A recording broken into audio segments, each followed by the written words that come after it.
Good Excuse morning me? to you all. We are now starting our second day of the Sino Brazilian seminar. Thank you, Professor IG, for the availability. Also, thank you, Professor Marcos Costa and Professor Ricardo Chaves from UFPE. We'll have now our first discussion of the day. And we will start with Professor IG doing her presentation, and then Professor Marcos and Ricardo will follow. So I will now hide myself so you can be to the presentation, and I will we'll add Professor IG presentation. Again, welcome. Yeah, feel free to start. Okay, thank you. I think the internet still is not very good. I'll try my best to speak loudly and slowly. So good morning to friends in Brazil, and good evening to those who are in China. Thank you. I'm Aji from School of Economics of Kufi. So it's an honor for me today to give presentation in the third Sino Brazilian International Symposium on Economic and Social Development on the topic of agriculture, environment, and food security in the next decades. My presentation focuses on China FAO Social Cooperation Program and its contribution to the global food security. So my presentation includes three parts. Part one, I will mainly introduce to you China's achievements in national food security, which promotes China's switching from a beneficiary to a benefactor. While in the second part, I will introduce to you FAO strategy on social cooperation and the FAO China Social SSA program. Well, the third part is the China's contribution to the world security through FAO China SSA program.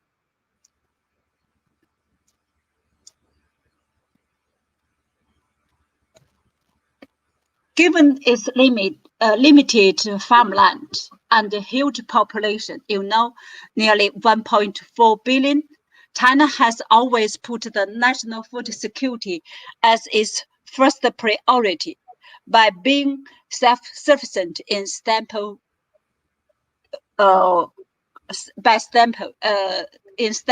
including rice, wheat, and corn, which helps China gain important practical experience in food security governance. So since China implemented reform and opening up in 1978, China's agriculture production has made great achievements, which has played an important role in slowing domestic food security. So here you can find some numbers. All these numbers show the performance of China's grain production. So here in terms of total food output and food output per unit area, as well as food output per capita. So total output has doubled during 1979 to 2019. So we can find the total output doubled. So food output per unit area has increased almost over 70%. 70%. Food output per capita increased 50%. So in 2018, you will find the food output per capita is 472 kilograms, which is much higher than the international food security standard, which is 400 kilograms.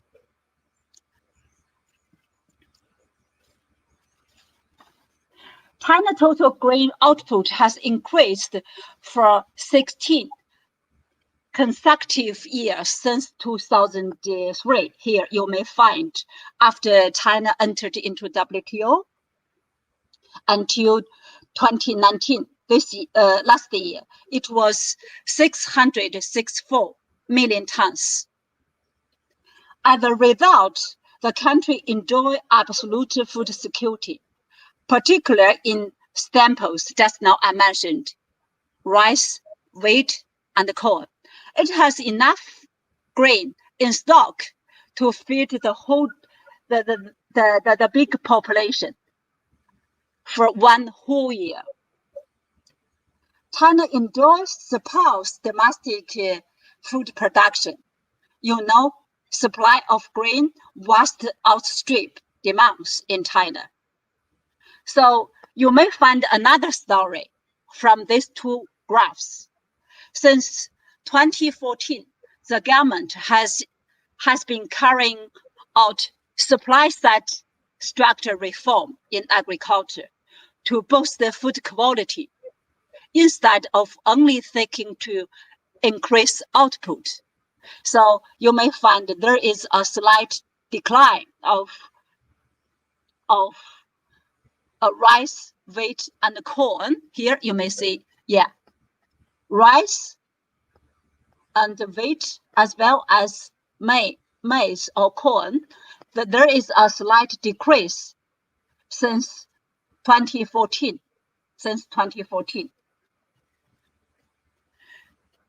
So as far as the factors contributing to increase of crop yield, besides the reform in rural farmland, as just now I mentioned in 1978, China's innovation capacity for agricultural science and technology also has been expanding, making remarkable contribution to national food security and also sustainable food production growth. So here, as far as science innovation system, the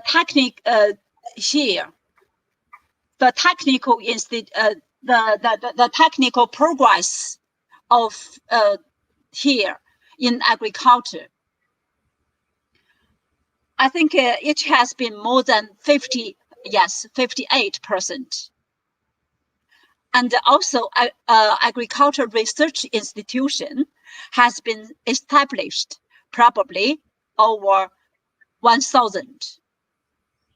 Over 1,000. And this is science innovation system in China. The second aspect is the application of science and technology in agriculture production system.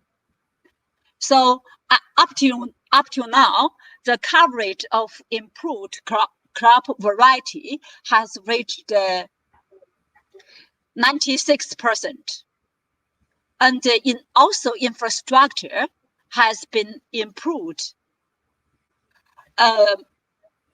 very much in China's rural area, including irrigation and rural road system.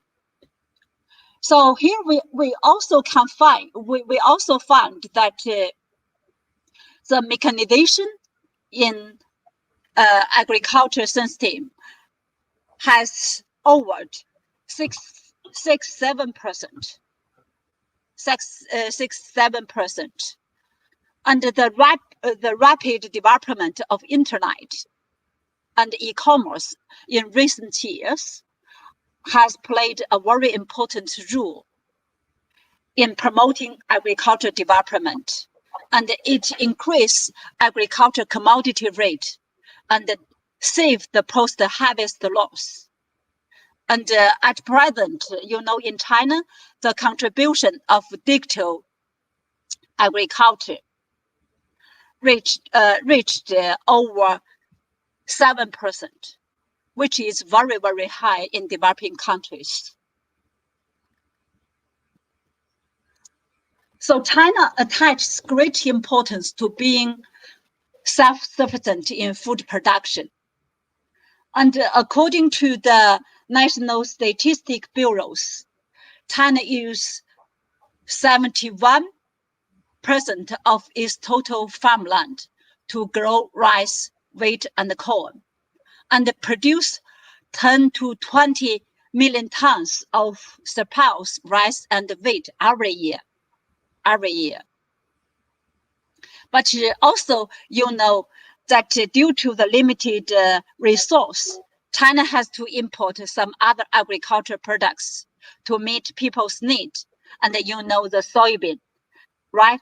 China has been the biggest importer of soybean in the world. So this is why China wants to keep its food security in domestic as well as in international market or in the world view. We know that although the total output of grains in the world exceeds demand, but people in many places still suffer hunger and a lack of nutrition because their country either don't produce enough food or cannot afford import from other countries. And also, we can find a lot of fluctuation in the international market. What's the situation? For example, during the global financial crisis in 2008, and a little bit this year during the pandemic, COVID-19 pandemic. So it's very necessary for China to be self-sufficient in staples, and at the same time, offer solutions for global secure food supply. For example, China has tried to build and modify multilateral and bilateral cooperation mechanisms, such as the Belt Road Initiative. Also, advocating for a global food security system, as well as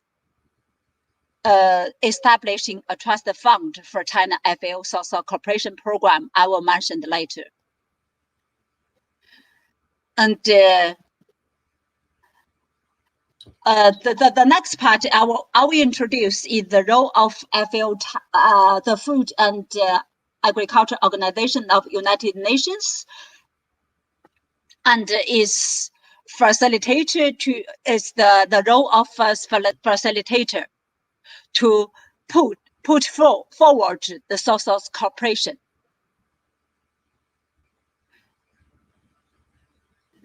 So social cooperation. So what's the social cooperation at FAO? I think social cooperation has become one top priority of FAO agenda, and now it has been an efficient and also effective means to implement the organization mandate and also strategic objectives. So for over 20 years, FAO have worked with almost 90 host countries and more than 30 providers and triangular partners, mobilizing a lot of funds.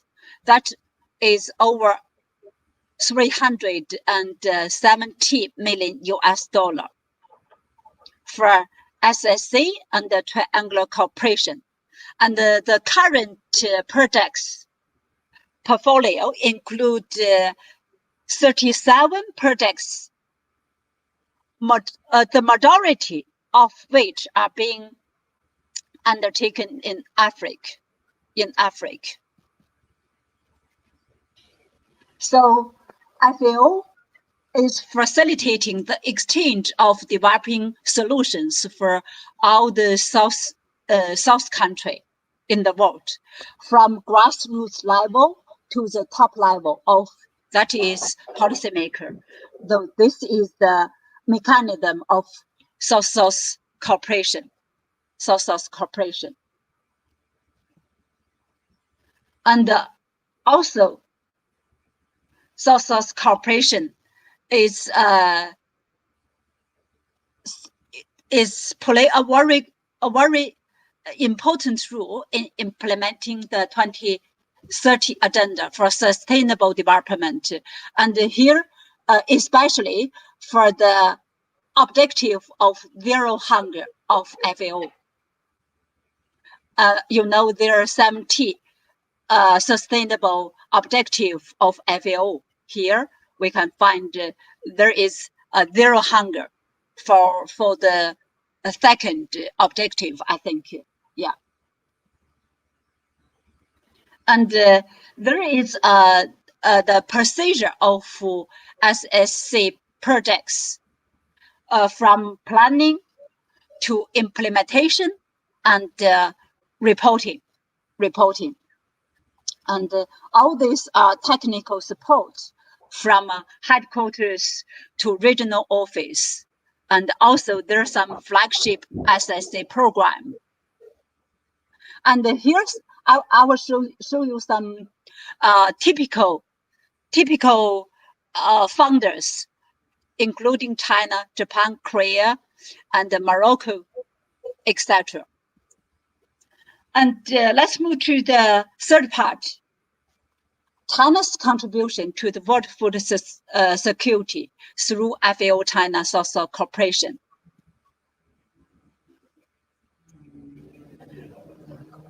China is the major participants, supporter and promoter of FAO's SSC program.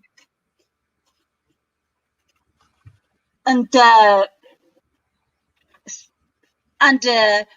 China is playing a very leading role in FAO since SSC strategy under the special program of food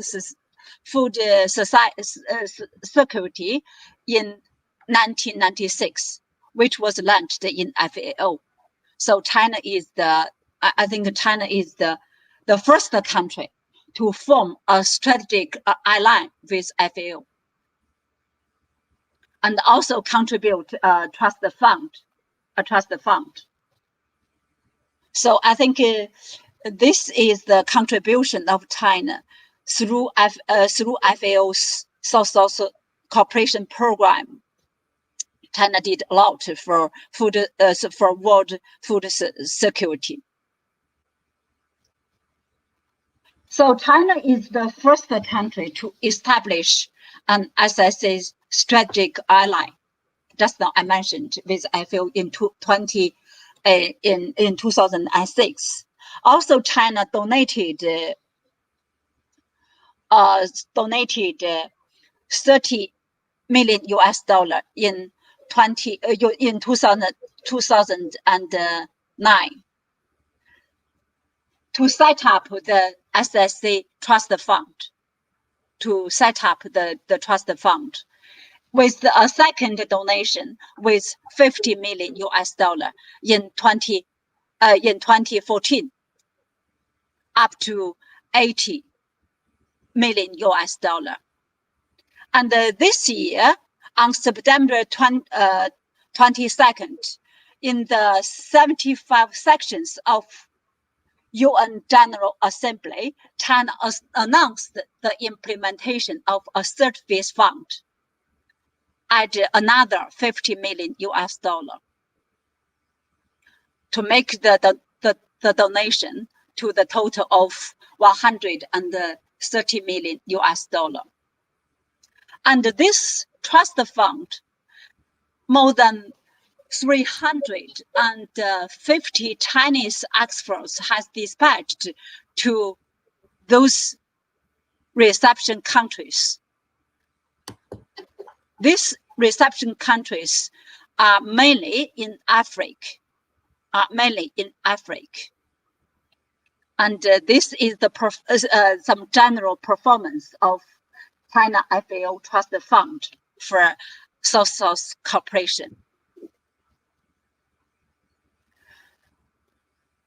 And through the South-South cooperation, the program has found, just now you may find The program has funded 12 national projects in 10 countries, and also 5 global and inter-regional projects, and 1 regional projects under this trust fund.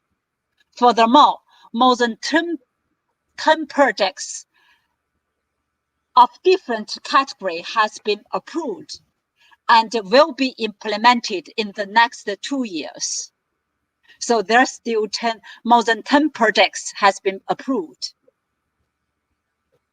This through this South-South cooperation and FAO China South-South cooperation program, all these Chinese experts and the technician has been made great contribution to the agriculture development in the host countries through provision of expertise, through this expertise, technical demonstration and transfer to those developing countries.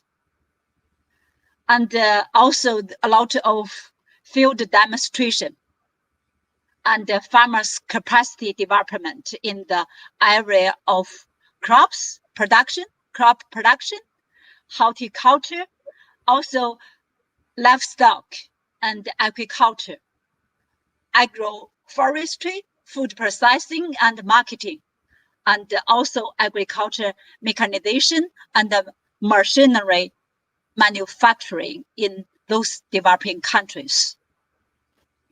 So all these features have been recognized and highlighted.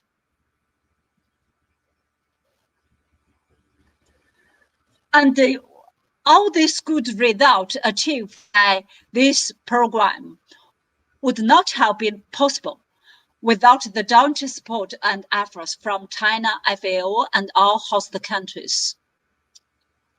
And there's some lessons and experience learned, including high-level commitment and support from those agriculture and livestock department from developing countries, and also effective coordination mechanism with MARA, Ministry of Agriculture and Rural Development in China, and also a lot of manager system strengthened by FAO. So also there are some key examples I want to share with you to increase the understanding of South-South cooperation program. And for example, here, Namibia, one of the key areas is to strengthen the capacity of central quarantine library. So to improve the standard and the regulation on the exporting of its beef to China through the South-South cooperation to strengthen the capacity of its quarantine library to meet the importer countries' requirement. And there is also another case in Uganda, the Uganda-China Agricultural Industry Park, which established during SSA program implemented in this country. I think in 2012, this industry park has been established. And in 2018, I have been there to find a lot of private investment from China has been there to boost its agriculture department. And also there is another case from Nigeria. Through SSA expertise support, this country has exported their cassava chips to China with a total amount of 2 million tons every year. Through this South-South cooperation program, I think especially in African countries, over 3 million farmers have directly benefited from it to increase its income as well as increase its food production. And also, I think until now, South-South cooperation has been proved is an effective mechanism for sharing knowledge and transferring technology, and also is playing a very, very key role in implementing the 2030 agenda for sustainable development. I think also through this South-South cooperation, China has committed to the global food security. And I think at last, I would like to share you some pictures that was taken in 2018. At that time, I worked for FAO, and I was dispatched to Ethiopia to conduct triangular cooperation between FAO, China, and the Netherlands. Here in the Netherlands is another donor besides China. This triangular cooperation try to develop or conduct a model in Ethiopia to help this country to develop its agriculture value chain. So I worked in Ethiopia for almost 1 month to conduct the feasibility study and to talk with different stakeholders to find their needs and try to solve all these problems through South-South cooperation. And this project is still ongoing until now. I think this is all what I want to share with you, and I need your comments. Thank you very much. Thank you very much, Professor ID. It was very interesting to see your presentation, and it's also very good to see South-South cooperation examples. Before we go to the comments and the interactions, I will ask Professor Ricardo and Marcos do their presentation as well. And in the end, we all can comment. Marcos or Ricardo, which one want to start?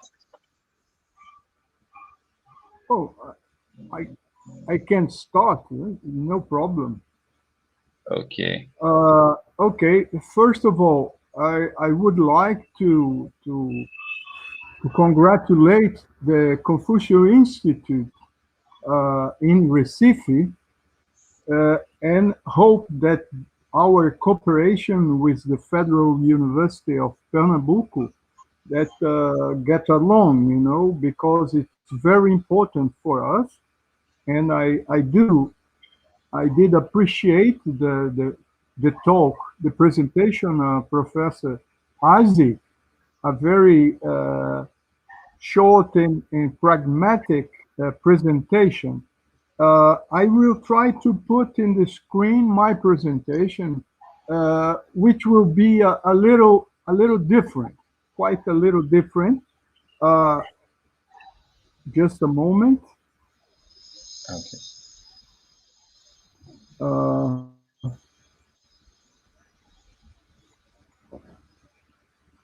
Tem tela inteira, janela do aplicativo, o que é que eu boto? É melhor tela inteira. Tela inteira, ok. Can you see? Deixa eu ver. Ainda não. Is it open?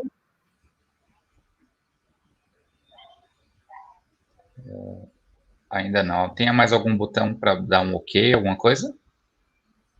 Não, eu botei na tela e... So, it's a pity. You have my presentation? Eu tenho, eu Huh? compartilho aqui sua apresentação, então, e você vai me falando para eu ir Okay. passando. Please do this.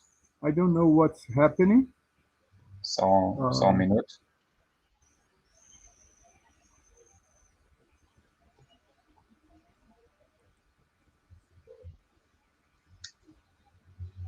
My presentation, okay, you can.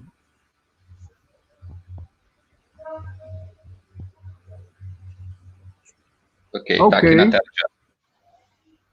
okay, I will put bigger. My presentation, you can pass this one. It's, okay, the name, neo-extractivism, environmental degradation, and concentration of wealth. It's the three main themes I will talk about, but really quickly, because I only have 20 minutes, and please, Ademir.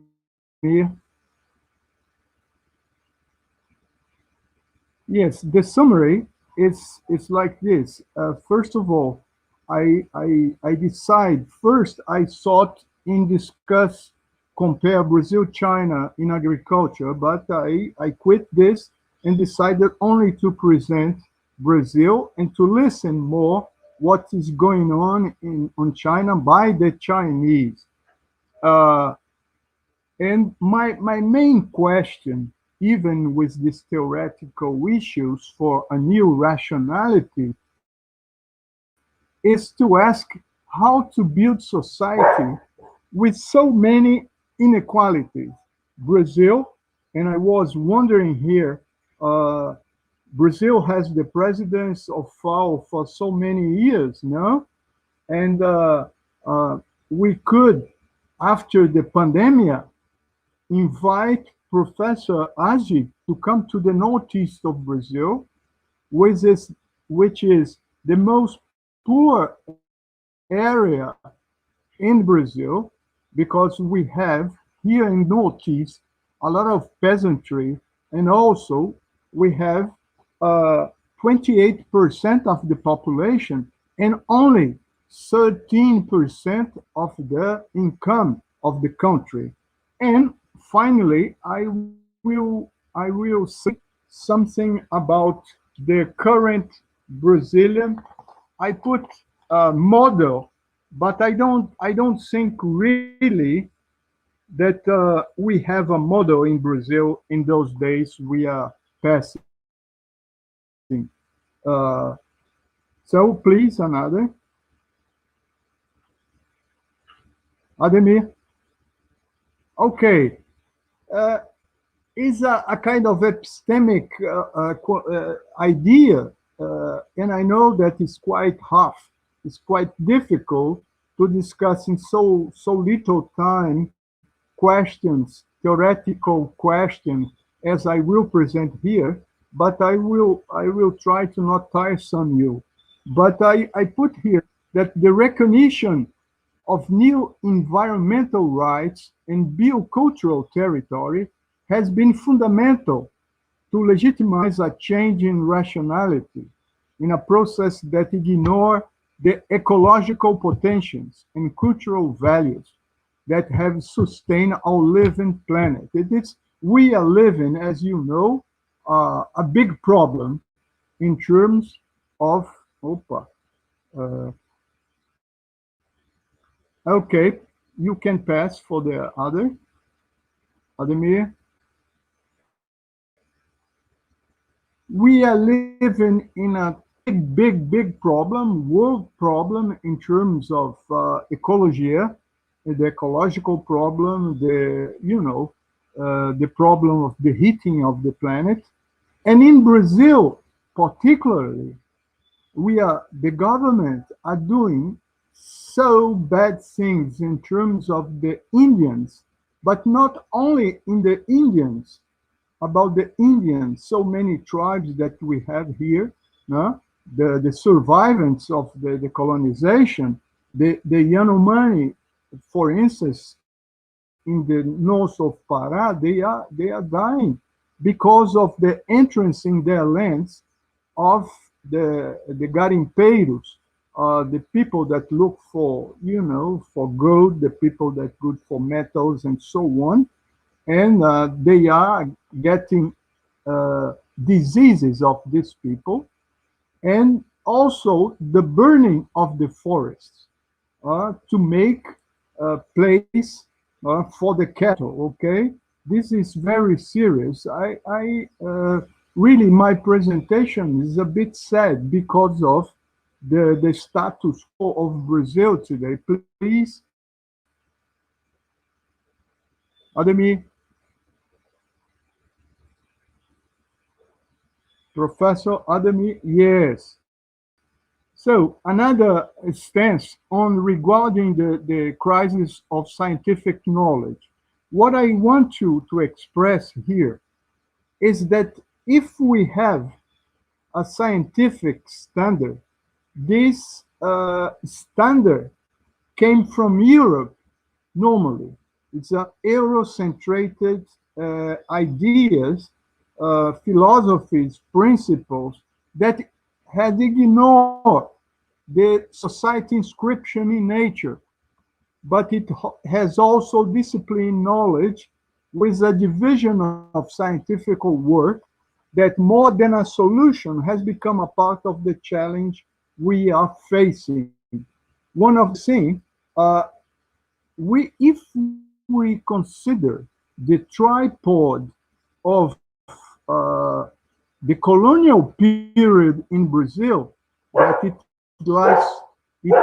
lasts for centuries in Brazil. This tripod is the latifundia in the first place, the slavery in the second, and the monoculture in the third place.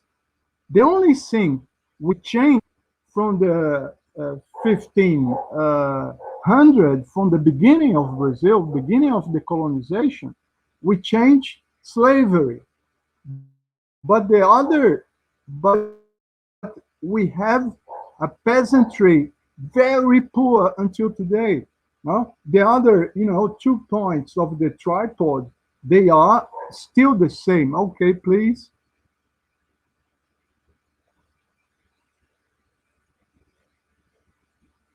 Modernity, and I ask about modernity, no? And I said that the modernity here started with the manufacture of sugarcane, large latifundios, and monoculture. I talk about already. You can pass this, and with a very strong concentration of land. I have the numbers by the end of my speech.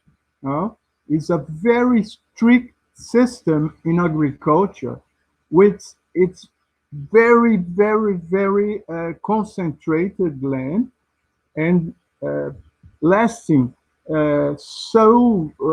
millions of people without land, and they have to migrate to the south to look for work, for poor works in the center of the industrialization of Brazil, which is São Paulo, and a bit Rio de Janeiro. Okay, you can pass.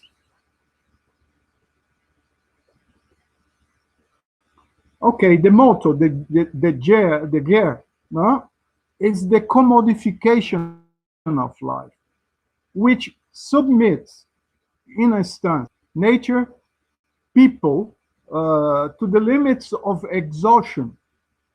We have a very considerable part of Brazilians that live in misery and devastation, and in Northeast, those population needs to look for wood in a land that has very, very lack of water, and this is so. And global warming in this kind of model, forget the thermodynamic entropy for the pursuit of productivity and profit, no? At any cost, without the perception of the limits of this kind of model. Please, again. So here I will talk only about the alternative productive paradigm. We have to try to do this. The world cannot resist if we consider the same kind of productivity without regulation from the state, because in general, the state, at least in many countries of the of the Occident, uh, we have no regulation of the state, and we have to ask why. And all the all the policies uh, that are implemented, they are very small policies that don't solve the big problem we have ahead. So this is quite uh, we have to do another kind of reappropriation of nature, no? Another rationality. Okay.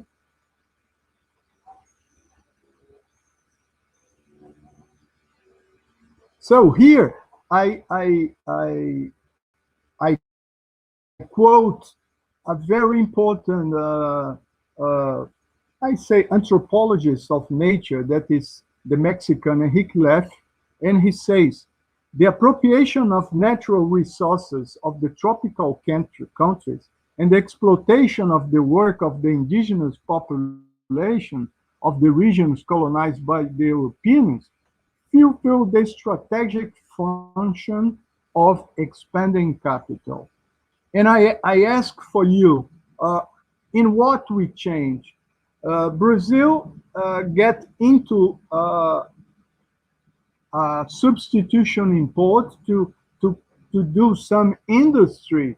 We arrive until the second industrial revolution, but from the nowadays, Brazil are being regressive in its industry, and it's going very strongly to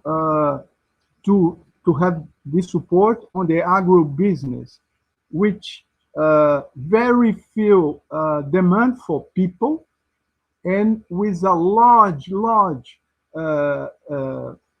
implements, agriculture implements that come from outside, tractors, big tractors for soya and so on. And please, another. So also, we have a strong inequality between regions in Brazil. No? The industrialized region is in São Paulo and a bit in the south, Rio de Janeiro with petrol and so on, and Minas Gerais a bit, but Minas Gerais also has the north of Minas Gerais is quite poor. It's quite agriculture and with lower productivity. So, and this is a serious problem.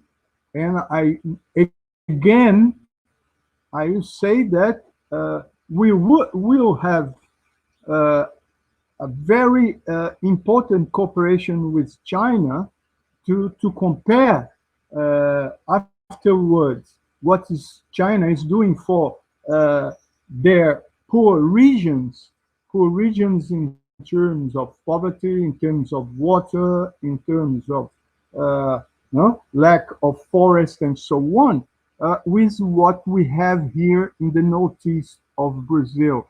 Please, again.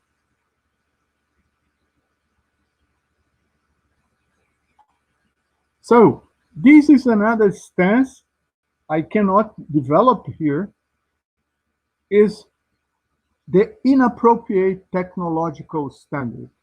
Okay, since the industrialization starts in Brazil, we look for, firstly, to do individual automobiles, no? When we didn't have petrol, when we didn't have, roads with done by petrol and so on, and very few about the the poor peasantry in the northeast, or even in all the poor peasantry all over Brazil, no?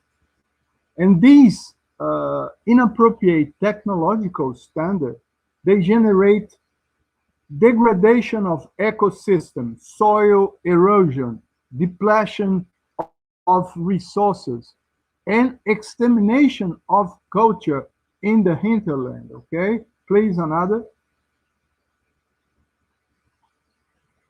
Okay, these we can pass.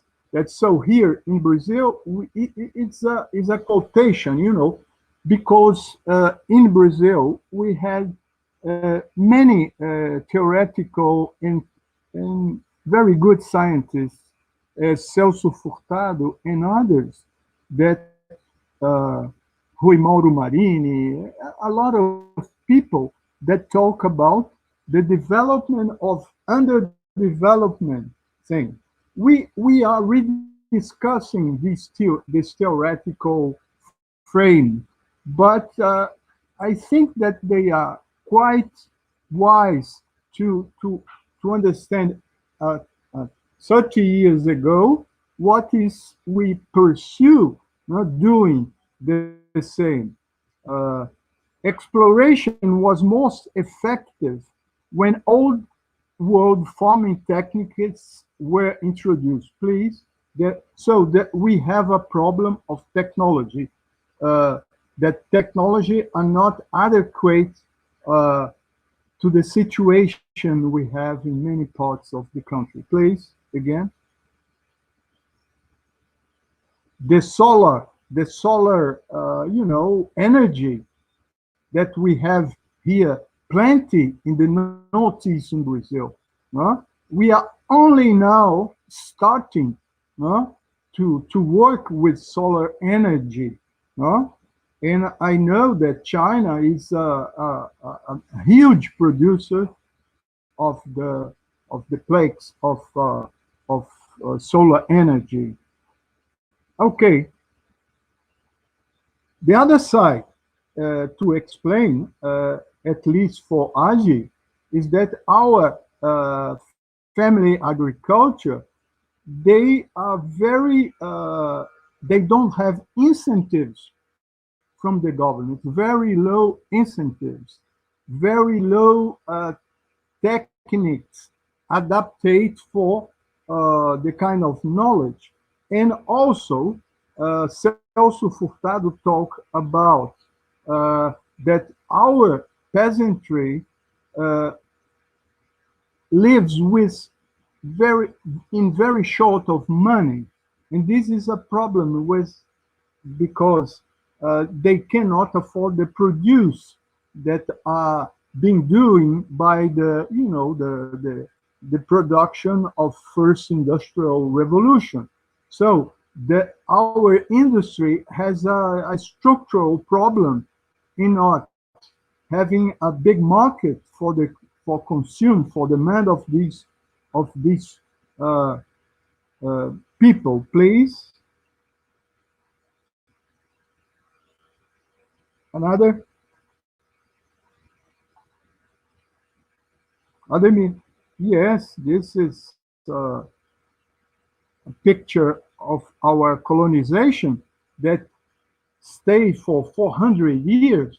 And this is a very predatory understanding. And our elite, it's a cultural problem as well, because our elite thinks almost as they were property of slaves. No? Okay. And those people, those slaves, get into, after the slavery, get into the a normal society, no, without any condition of land, without any agrarian reform, anything. And so it's quite a problem that I cannot discuss here. No, I will not talk about underdevelopment. I would need a lot of time to do this.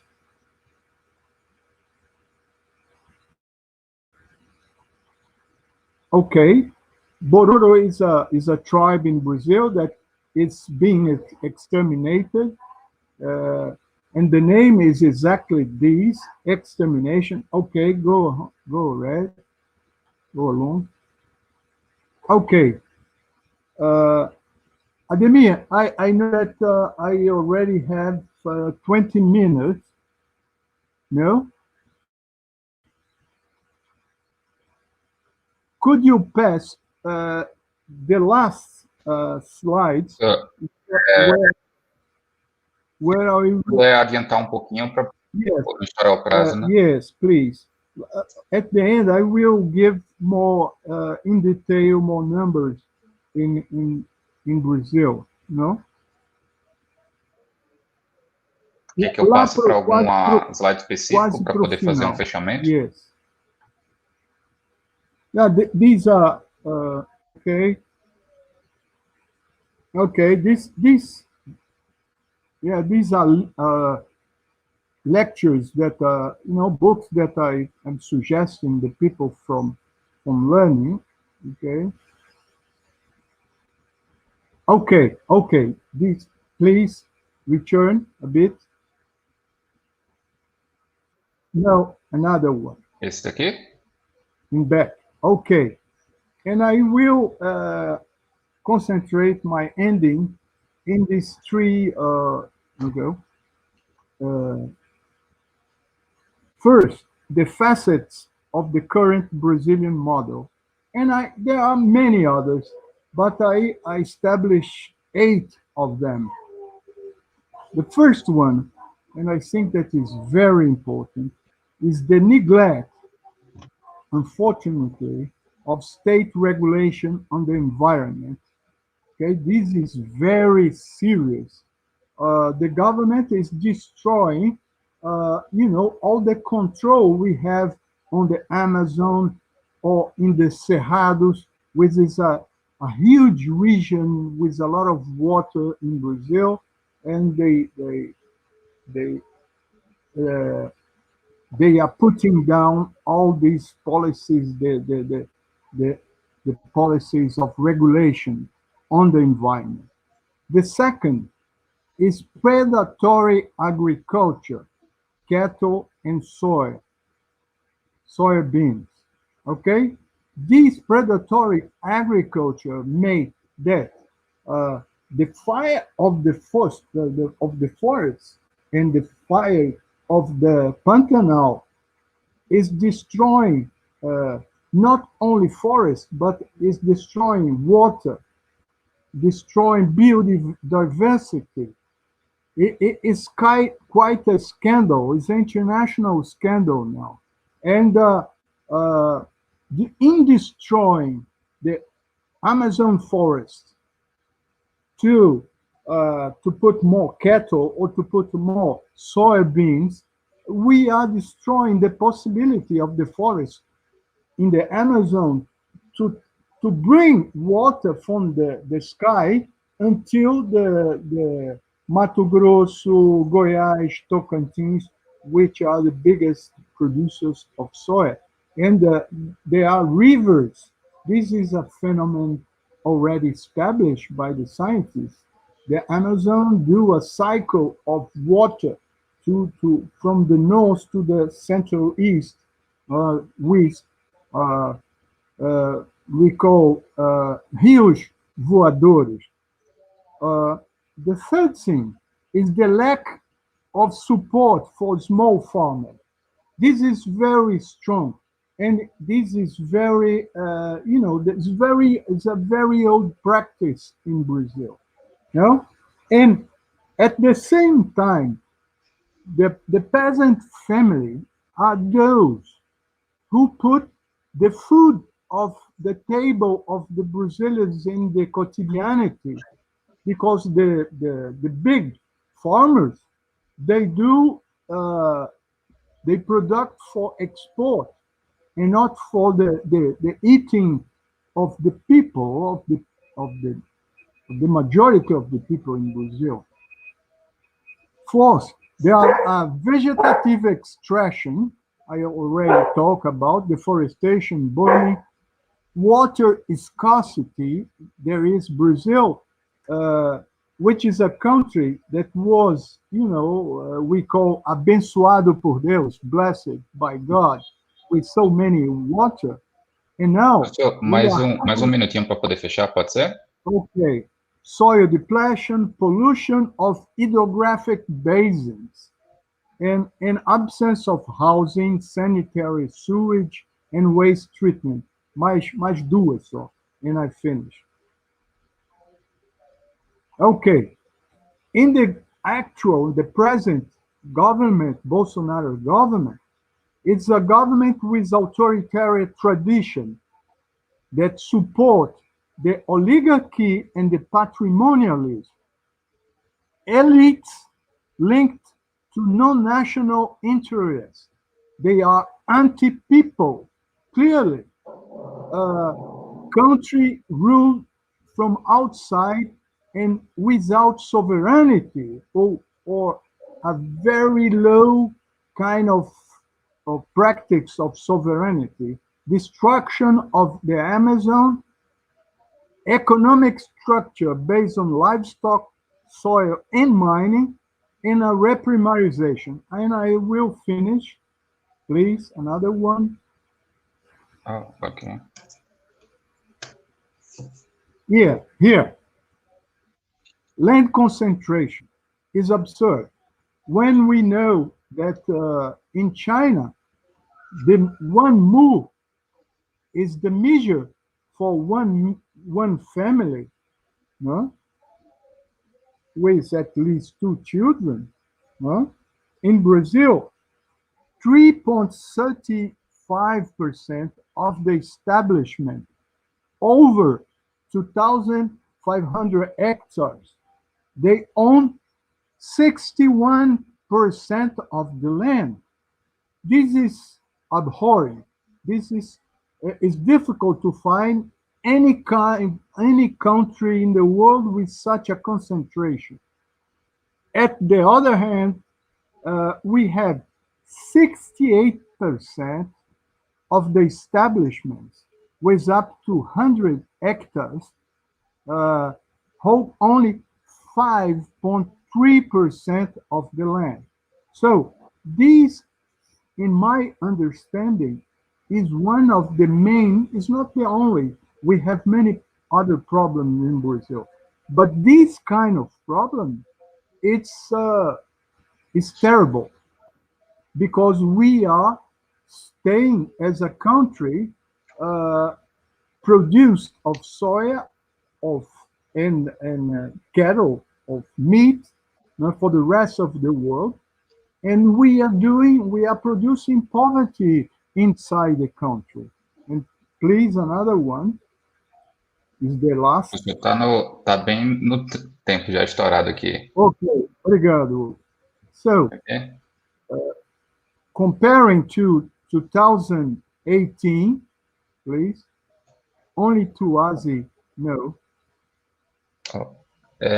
Deixa eu fazer a apresentação do Ricardo, e no momento que a gente for discutir, a gente volta. I can send to you after the presentation, and I'm not glad to talk so badly about my country, but when I compare what China is doing in terms of agriculture, security, and sovereignty of food, we need to change. Thank you for your patience. Thank you, Professor Marcos. So I will pass now to Professor Ricardo, and in the end, I think we'll have 10 minutes to discuss. Okay, Ademir, could you show, please, my presentation?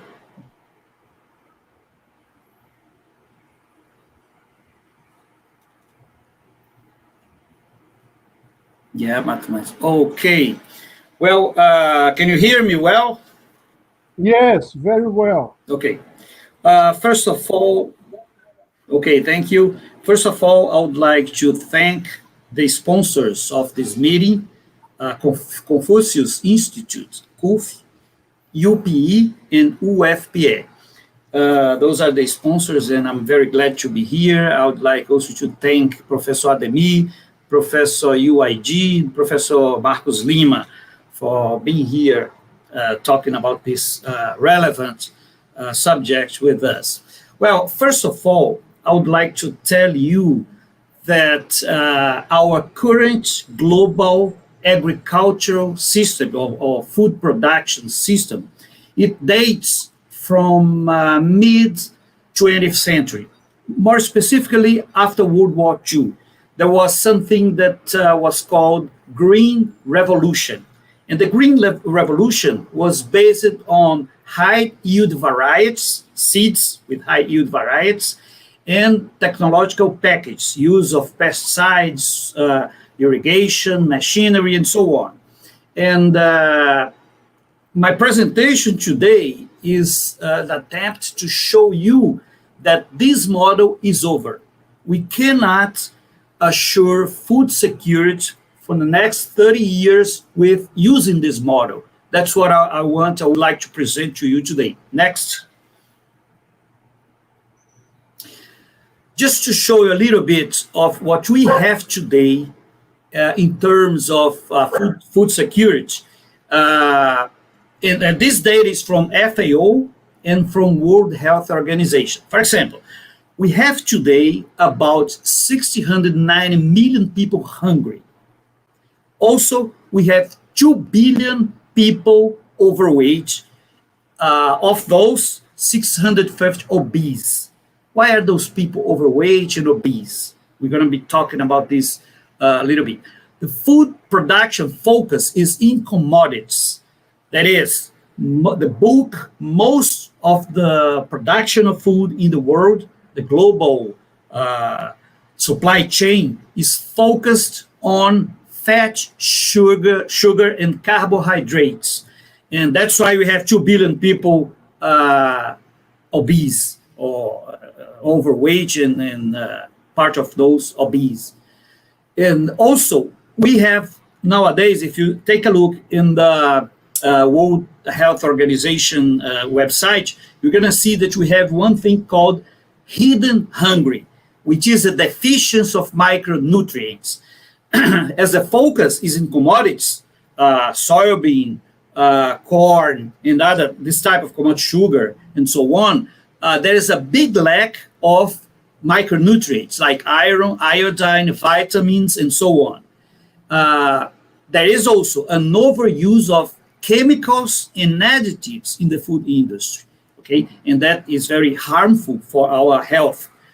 And also, agriculture is one of the most polluted industries in the world. And Professor Marcos Lima just talked about some of those effects. For example, deforestation, emissions, CO2 emissions, chemical overuse. So this is our current global production model. I must tell you that back in mid-20th century, when the Green Revolution started, it was very important because after World War II, we have a huge increase in population and not enough food. So high yielding varieties and the use of pesticides and so on, at that time was very important. It still is. It still is. Because if we don't have this huge increase of productivity, we would have lots of people starving in all over the world. So it was important at that time. And actually in 1973, the Nobel Prize for Peace was for the guy called Norman Borlaug, who was an agronomist in the US. It was the guy who envisioned, worked on this Green Revolution. So the model at that time was okay. It solved lots of hungry problems and so on. But we have to look ahead. Next, please, Ademir. We have a challenge. which is our challenge, is to devise a sustainable food production model for the world population, assuming we have 2 extra billion people in the next 3 decades. So all the problems we have now, you can add 2 billion people up to 2050. That's our challenge. How can we do? So what I want to show you is that we have to change the model. We have to move to another model of production, of agricultural production. And another thing I would like to say is that we cannot just stop this model we have now at once and start a new one. That doesn't work. It's not like that. For example, let's say that all governments in the world establish laws saying, from now on, it's completely forbidden to use pesticides. What's the effect of this? From one day to the next, starvation, lots of starvation. That's why we need transition. We need a period of transition from the old model to the new model. But we have to know what we want. We have to work on this new model and start the transition. And I'm going to show you that we have started. Some countries and some firms have started this transition. So the new food model is based on a couple of principles that I'm going to show you. First principle that I would like to show you is the environmentally friendly. The new model should be environmentally friendly. For example, we have no reason to deforestation. We have no reason to deforestation. So the new model should be based on zero deforestation production. Organic inputs usage. I have been reading, and China is one of the countries which are working heavily in organic inputs. Not pesticide, but organic fertilizers and so on. And not only China, but there's some other countries in Europe and even in the United States that are working in this new solution, organic inputs. And biodiversity. Professor Lima spoke a while ago about the burnings in Amazon. It's destroying our biodiversity. And by destroying biodiversity, we have to use pesticides more and more to cope with the new insects and disease, agricultural disease, and so on. Next. This is a picture of, this is a firm called PEXA. It's in the corner, PEXA. I visited this firm last year. It's in Mato Grosso. Those guys, they have 12,000 hectares of cattle.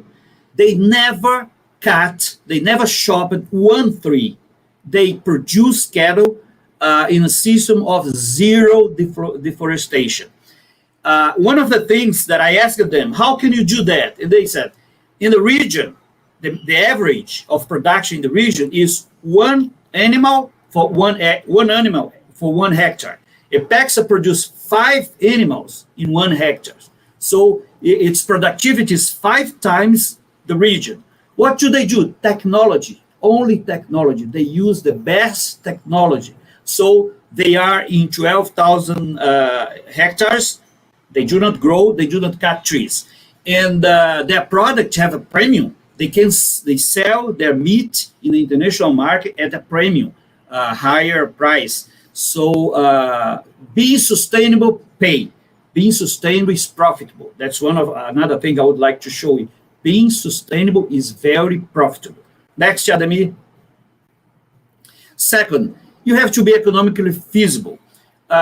Most firms producing agriculture from now on are going to have to be by themselves. I mean, there's still going to be subsidies and so on. But if you take a look in the world economy, subsidies kind of diminishing, decreasing. So you have to have a system which is economically feasible. To be economically feasible, you have in the countries, you have to have sound economic fundamentals, inflation, debt, exchange rate, all very sound, so that the agriculture enterprises can live with a good feasibility. Supportive agriculture policy. You know that agriculture is one of the, I may say, industry that adds not much value to the product usually. So most agriculture in the world are supported by government. So it is needed in this new model, especially in the transition period, public support, public policy support. And it has to be business oriented. You have the small producers that need more help from government, but anyway, agriculture business should be business oriented. It cannot fully depend on public money, because otherwise, I mean, we're going to have problem in the future to produce, to supply enough food for the population. Next, Ademi. Socially fair. I'm thinking about the small now, the small, poor, and unprotected. We will have the big agriculture, the medium agriculture, but we will still have the small agriculture. And they are very important. Just to tell you that 70% of everything we eat in Brazil come from family farm. So those people are very important, and it should be supported by government policy. One of the things very good for small is the social and ethical values. To aggregate, to add social and ethical values to food. For example, if you go to a market close to my house, you see that eggs produced by free-range hens, chickens that grow freely, cost 30% more than chickens grow in cages, right? So people pay just because it's ethical. They think it's more ethical. It's a product that is more linked to ethics. And the same thing as milk, a cow that is produce milks, but it goes on pastures and so on. Different than the cow that is is contained in the place. So that's the new model should be socially fair for the producers. Next, Ademi. That's a picture of fair trade. Fair trade is a world movement, a world articulation that gives the small producers an opportunity to sell in Europe or in the high-paying markets and adding the social value. Right? We have, for example, this coffee is maybe from Nicaragua, the mountains of Nicaragua. They are not the most productive people, but they are a community that produce organic coffee. And this coffee goes to Europe and gets a higher price because it comes from a community in the mountains of Nicaragua. That's what we call fair trade. So it's part of the new model. Ademi, next. Technology intensive. The new model should be technology intensive. I'm not talking about big machines and not talking about this. I'm talking about technology. That could be biotechnology, anything, but technology intensive to increase productivity, increase efficiency, and use less water and protect the agriculture from the weathering conditions, drought, floods, wind, pests, and so on. Next, Ademir. This is a picture of one thing we call vertical farming. It's becoming very popular in the US, Europe. I know that China has lots of vertical farming. And in Brazil, in Santa Catarina, there's a firm that is doing vertical farming. A vertical farming is kind of a building, a huge building with floors, and it produces agriculture inside the building. As the building is closed, completely closed, it doesn't have insects and any type of pest. So it's not necessary to use pesticides. Another thing is, in the vertical farming, you can save as much as 99% water because you drip water just go back, please. You drip water just enough to what the plant needs. Another thing is the light. You see the light. Each plant needs just a type of light. Maybe infrared or whatever. So in this building, they just use the type of light that that particular type of plant needs. So what I'm saying is that it's 100% technology, high technology, right? And the productivity is really huge without wasting water or using pesticides and so on. That's just an example of technology, use of technology in agriculture. PEXA, that I just showed you, is another example of using technology to produce with high productivity and not using pesticides, not promoting deforestation and so on. Next one, Ademir. Focus on nutrition. That's very important. Listen, what's the role of the agricultural system? To produce food for the people, good food, to produce nutrition. Now, I'm not saying food, but to produce nutrition. The objective function of a supply chain, food supply chain, is to produce nutrition, right? And this green revolution model is focused on fat, sugar, and carbohydrates. So it brings part of the population to this, what the World Health Organization calls hidden hungry.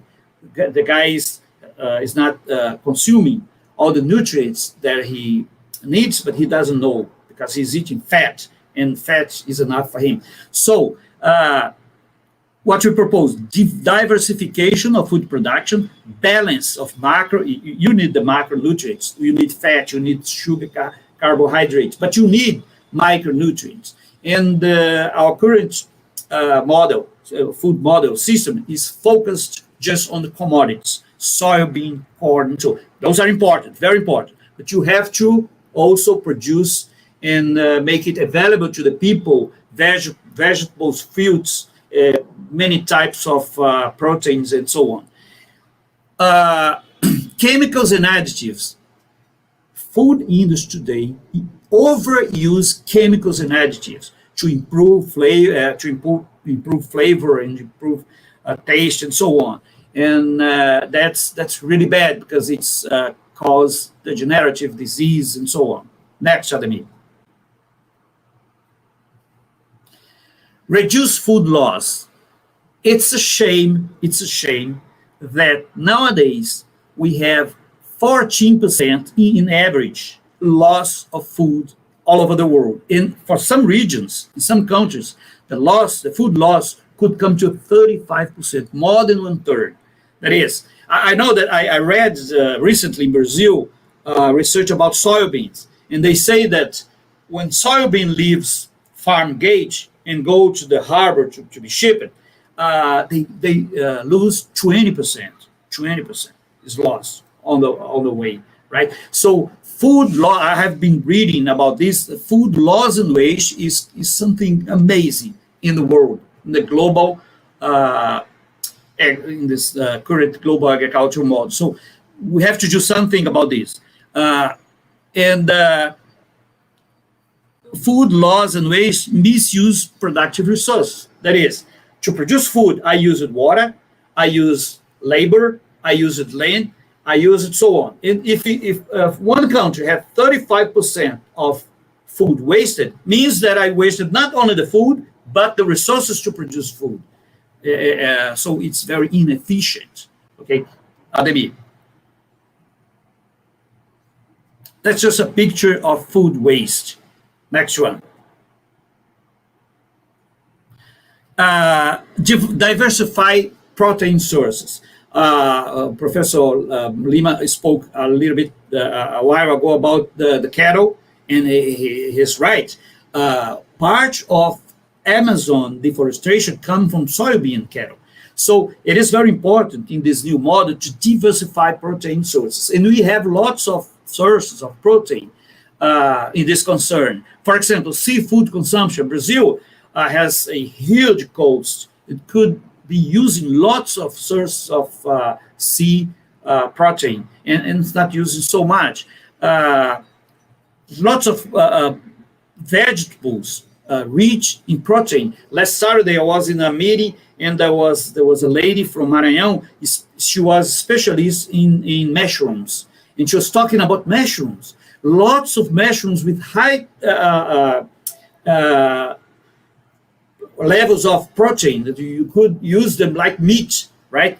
And also fungi, algae, and other non-traditional sources. So we have to, the objective 7 is to look for other source of protein or diversify the protein sources. Ademir, next. This picture is just to show you something that is called spirulina. Spirulina is a cyanobacteria, very nutritious, and is about 70% of protein. And it's a powder, a green powder that's produced in those ponds. And in Paraíba, close to Pernambuco, next our neighbor state, there's a farm that produces spirulina. And this spirulina is shipped to Brazil and Europe and so on. So that's one of the things. It's a bacteria. It's a cyanobacteria. It produces a powder. It's very rich in vitamins B1, B2, B3, copper, iron, and protein. And just to know that the astronauts, the type of food they use, they take with them to the space and so on. Spirulina is part of, because it's a small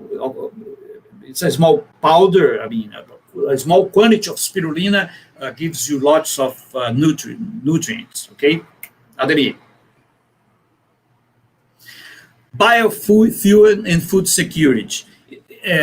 You know that we have this producing alcohol, ethanol, and producing sugar, or producing biodiesel, or producing soybean for another purpose. So I just have to say two things: proper articulation between the two sectors, because otherwise, for example, let's say that the price of ethanol goes up in the international market, maybe in many areas producing corn and beans and so on, they're just going to get rid of those production and produce ethanol. So we have to take a good care and do not let it to the market. Because if you let it to the market is all about prices. If price goes up, producers get rid of whatever they're doing, and they're going to produce biofuel.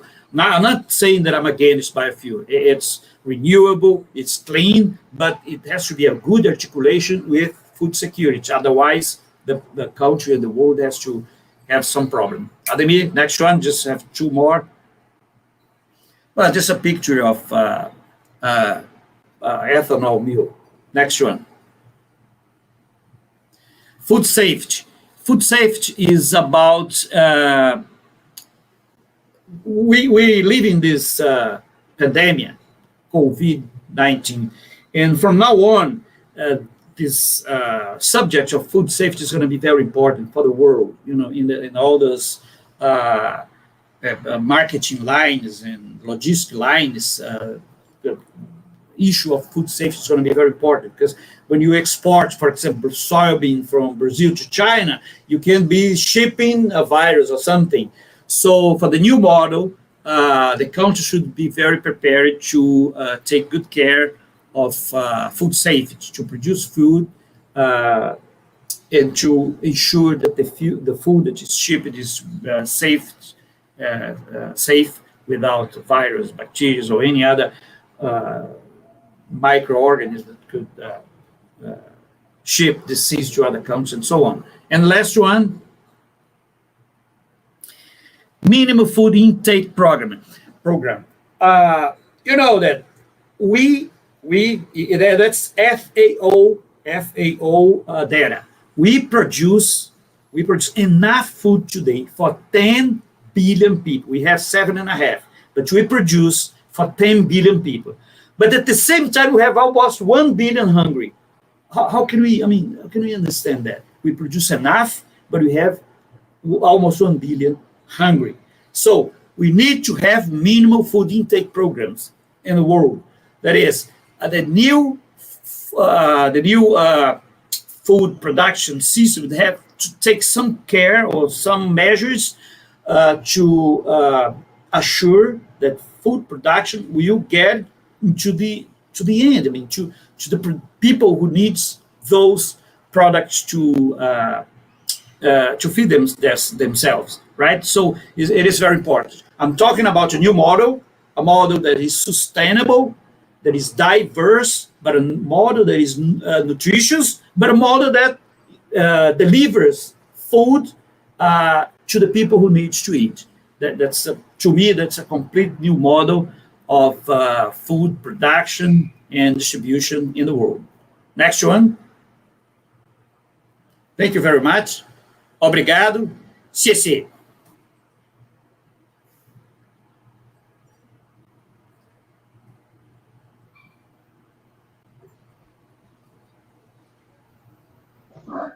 Thank you, Professor Ricardo. It was a great presentation.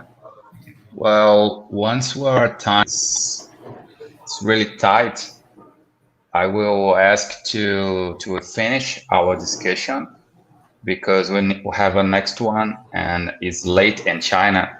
So next professor will start its presentation. But I would like to thank you again. The three presentations were very good, very interesting.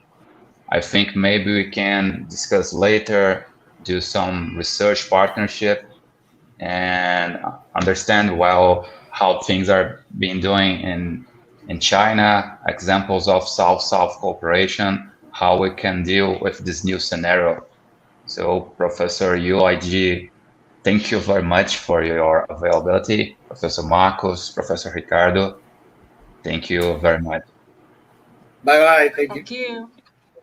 Thank you very much for three professors, and it's really a great honor for me to have this chance to exchange my idea and with all of you. And I hope later we can find a chance to do some collaboration. Yes, that's right. Yes, I do agree. I'm so sorry because I had some questions to Professor IG and also to Ricardo, but we don't have time. Later I will leave my email here, and also I have some comments on your and Professor Ricardo's presentation. Yeah, your topics are really, really very interesting. Thank you. Thank you, and you as well, Professor. Yes, I will leave my email here, and let's keep contact later. Okay. Bye-bye. No doubt. Okay. Thank you. Thank you very much. So, thank you very much. Bye-bye. 再见. Bye-bye.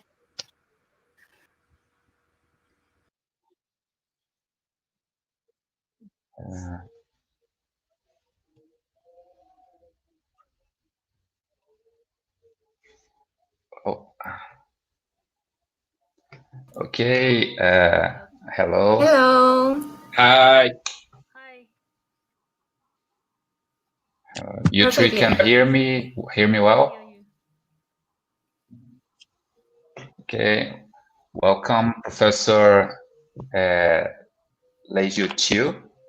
I guess the pronounce is this. Nice to meet you, Professor Marina. Hello, Igor. Nice to meet you, welcome. So we are here.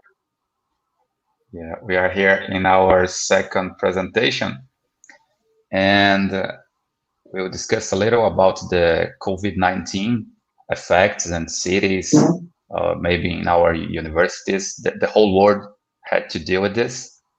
So I'll ask you to Professor Leiju to do its presentation first, and then Professors Marina and Igor can do its presentation. Okay? Okay. Yes. Professor Leiju, can you share your screen?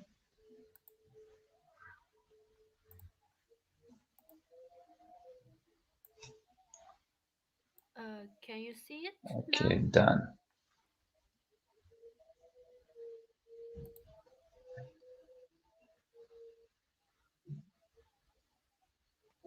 See the the stream yard. Can you see? Can you see the screen? The screen I have shared. Yes, yes, Yes. yes. Hello. Oh yes. Okay, great. Then so if I show with this, so how about now? Hello. We cannot see the whole presentation. It's just a part, but maybe we can follow you. Hello. Can you see the screen now? Yes, yes, yes. Yes. Okay, great. Okay. So may I start now? Okay. Yes, So you can start. okay. The topic today I'm talking about is the relationship between the COVID-19 and the cities. So basically, it's about the relationships, the impacts, and what can we do to improve cities, and what we have learned from the COVID-19 to improve our cities. Yeah, I'm from Central University of Finance and Economics. Okay, we all know that cities are developed for over thousands years. Millions of people live and work in cities.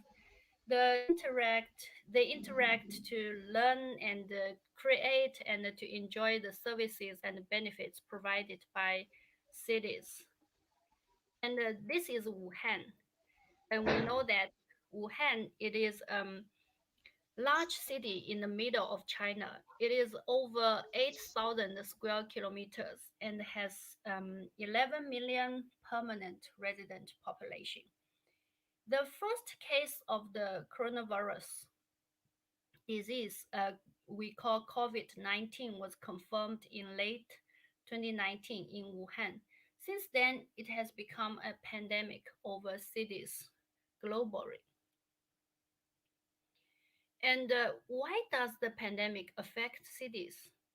So it's quite obvious that the high density of population in cities, because the concentration of the population provided the condition for contagion and the spread of the virus. And of course, the intracity connection, the mobility of people helps to spread the virus. So this is the photos about of the subway station in Beijing during the peak hour. We can see there are a lot of people and it's very crowded. And the intercity connections, which also helps the virus to spread. Why? So we can see from the photos of the China. This is the China railway network, and this is the global flights. So, for example, there are averagely one railway train departing from Shanghai Hongqiao Station every 84 seconds, and there are over 100,000 flights over the world every day.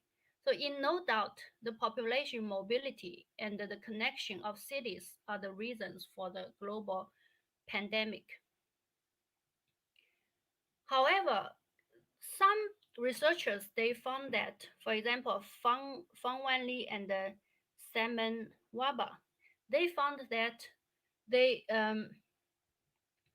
they pointed out in their article in World Bank blogs that urban density may not be an enemy in the COVID-19 fight.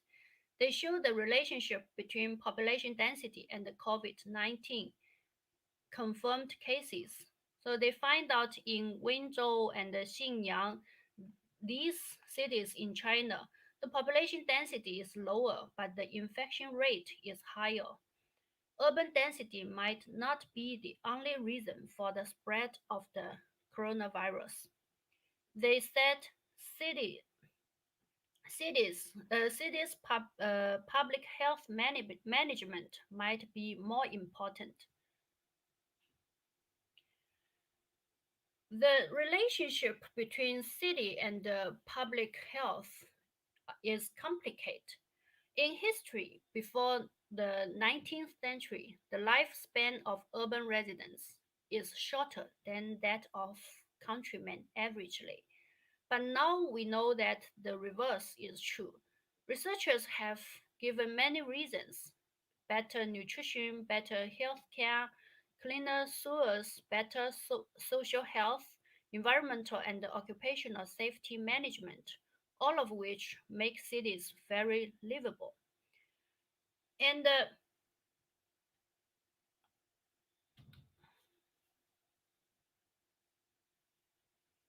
some excellent cities take integrated urban governance to prevent the spread of the virus. For example, the rapidly detect infected individuals, timely lockdown, social distancing actions like shelter in place and central. But some cities, they are lack of efficient emergency plans.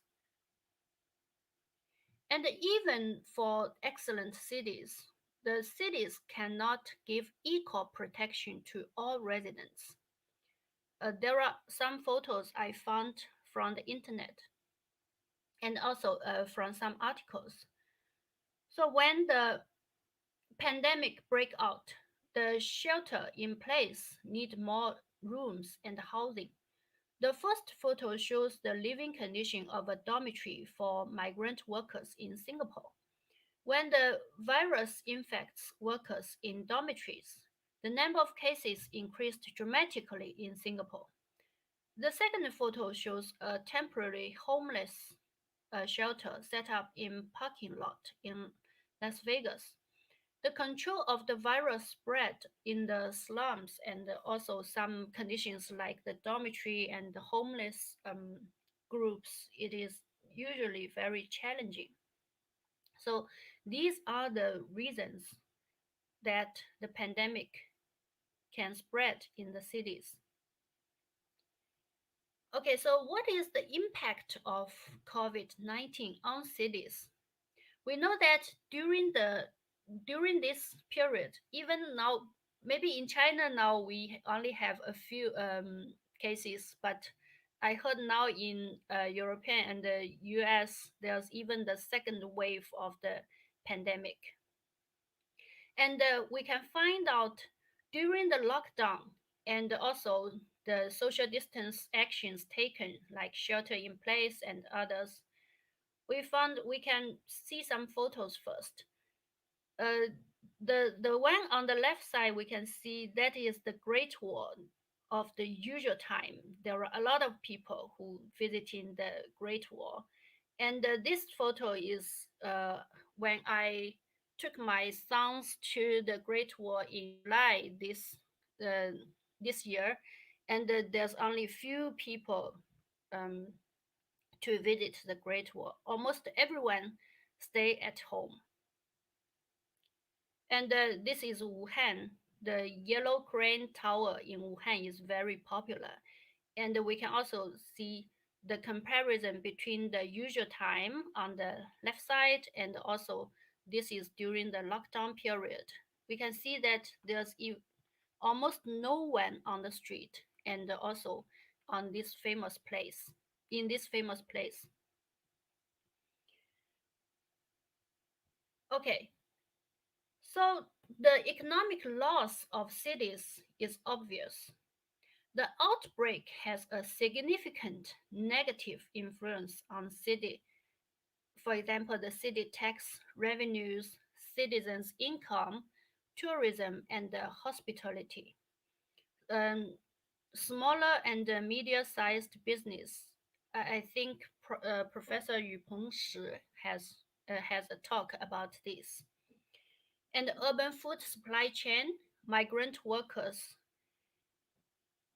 because and it also increased the inequalities because the poorest people and the most marginalized regions usually experience more economic damages due to the pandemic.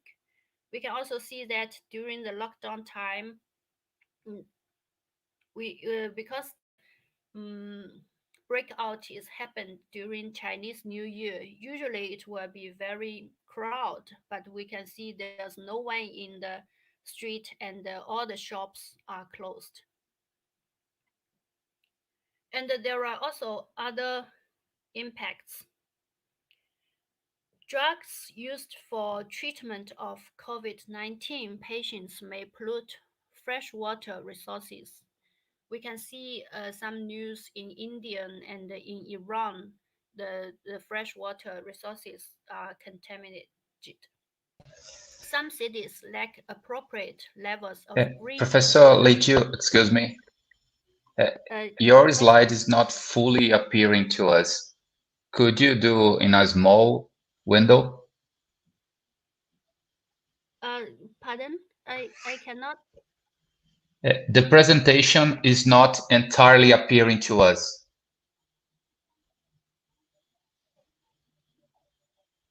Oh, sorry, it's the patients. Sorry. It's the yeah, that's a wrong word.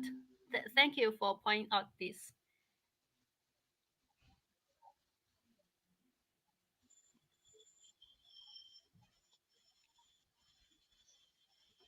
Some cities lack green and open spaces. Excuse me, Professor. I think the presentation mode is not good for us. If you could present it in the normal mode from PowerPoint, I think we can see the whole. What Yeah. I think it's better. Because when you go full presentation, it appears only half of the slide. I cannot hear you. Oh. The signal is not very clear.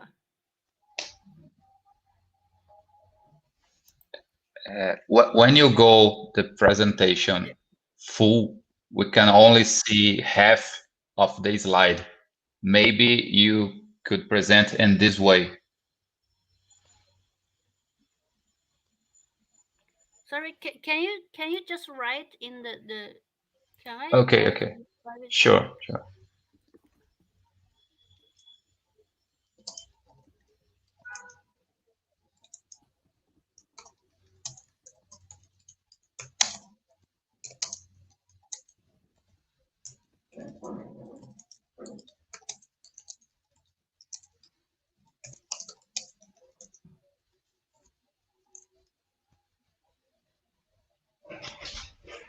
half of the slide? Oh, so what can I do? If I just open it in this way? Yes, perfect. So now it's better, right? Let me see.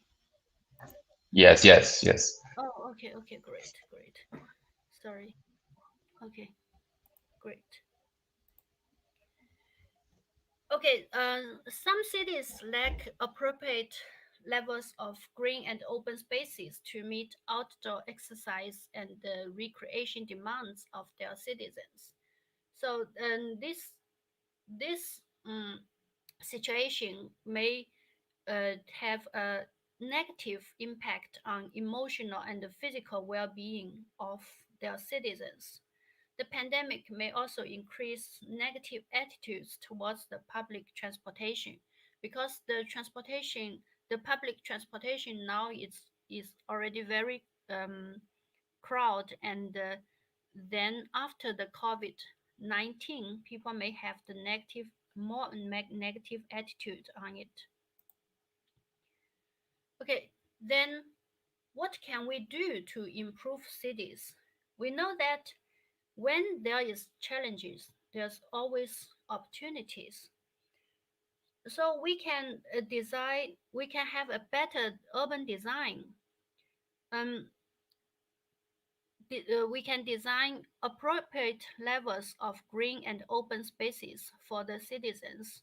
We can promote transportation, including cycling and walking in the public transportation design. we can also design public health infrastructure, especially the technology-driven approaches, to help identify and isolate infected individuals, reduce human-to-human contacts in service delivery. So we all talk about the smart cities, and then in so the like the data analysis, the big data, and also the crowd computation. So all these technology can help to improve the health infrastructure. We can also design effective wastewater treatment to prevent sewage leakage from the freshwater resources. And from the perspective of better governance, because now the uh, global supply chain makes cities vulnerable to disruptive events like this. So we can consider to have more diversification of the urban economic structure and transform to more local supply chain to increase the self-efficiency. And the social distancing policies should be coupled with economic support and provide economic and social support to the vulnerable groups. As we have seen from the photo just now, for example, the migrant workers in Singapore dormitory, and also the homeless, and even some the poor groups, and build efficient emergency plans, enhance sense of community. So we can see that because we have we in China we have I think especially during this COVID-19 time, I have a better feeling about the community and have a even stronger sense of the community. We take the COVID nucleic acid detection in community. We can see from the photo. This is the real situation we have experienced several times this year. Okay, so these are what I what I want to share with you, and what I have learned during this period. Thank you. Thank you very much, Professor Lydia.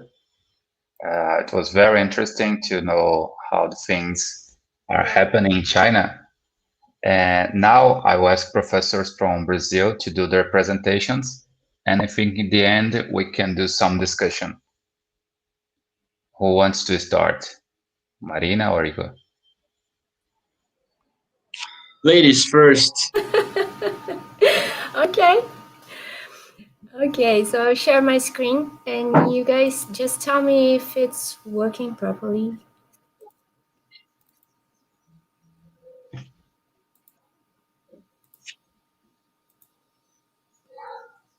I will try to use the presentation mode. Is it working?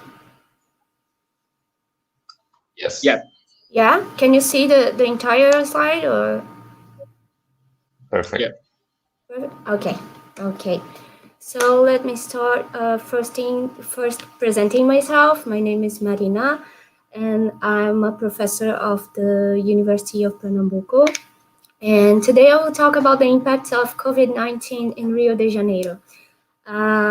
Actually, I will focus especially on education because we had a huge problem with education in Brazil, and especially like in my case in Rio de Janeiro. So this presentation will be an analysis on how education was victimized by the pandemic. First of all, I will give you guys a brief introduction, and then I will talk a little bit about Brazilian population and education on data, and then Rio's population and education on data. I will explain how it worked for education through the pandemic times to nowadays, and how access was an issue for education in Brazil. I will also talk about the problem at the private sector, the private educational sector. I will explain some public policies in Rio and talk a little bit about the public policies in Brazil in general. And in the end, I will talk about 2021 and what can we expect from it. So first of all, why talk about education?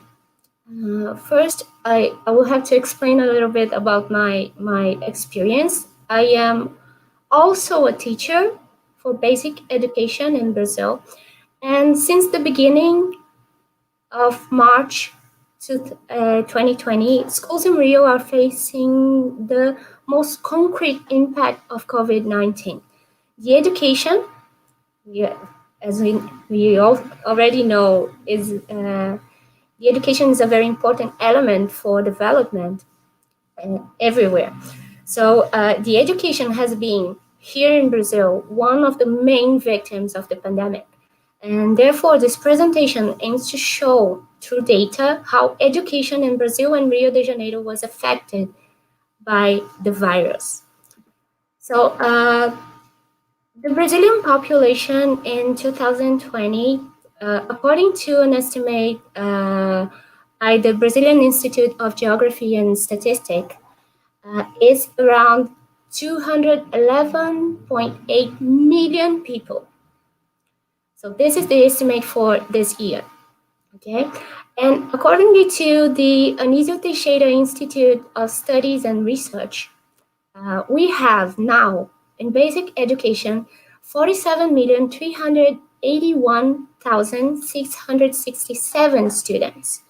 And basic education in Brazil covers the entire mandatory years of education. So it goes from students with 4 years old to students 17 years old.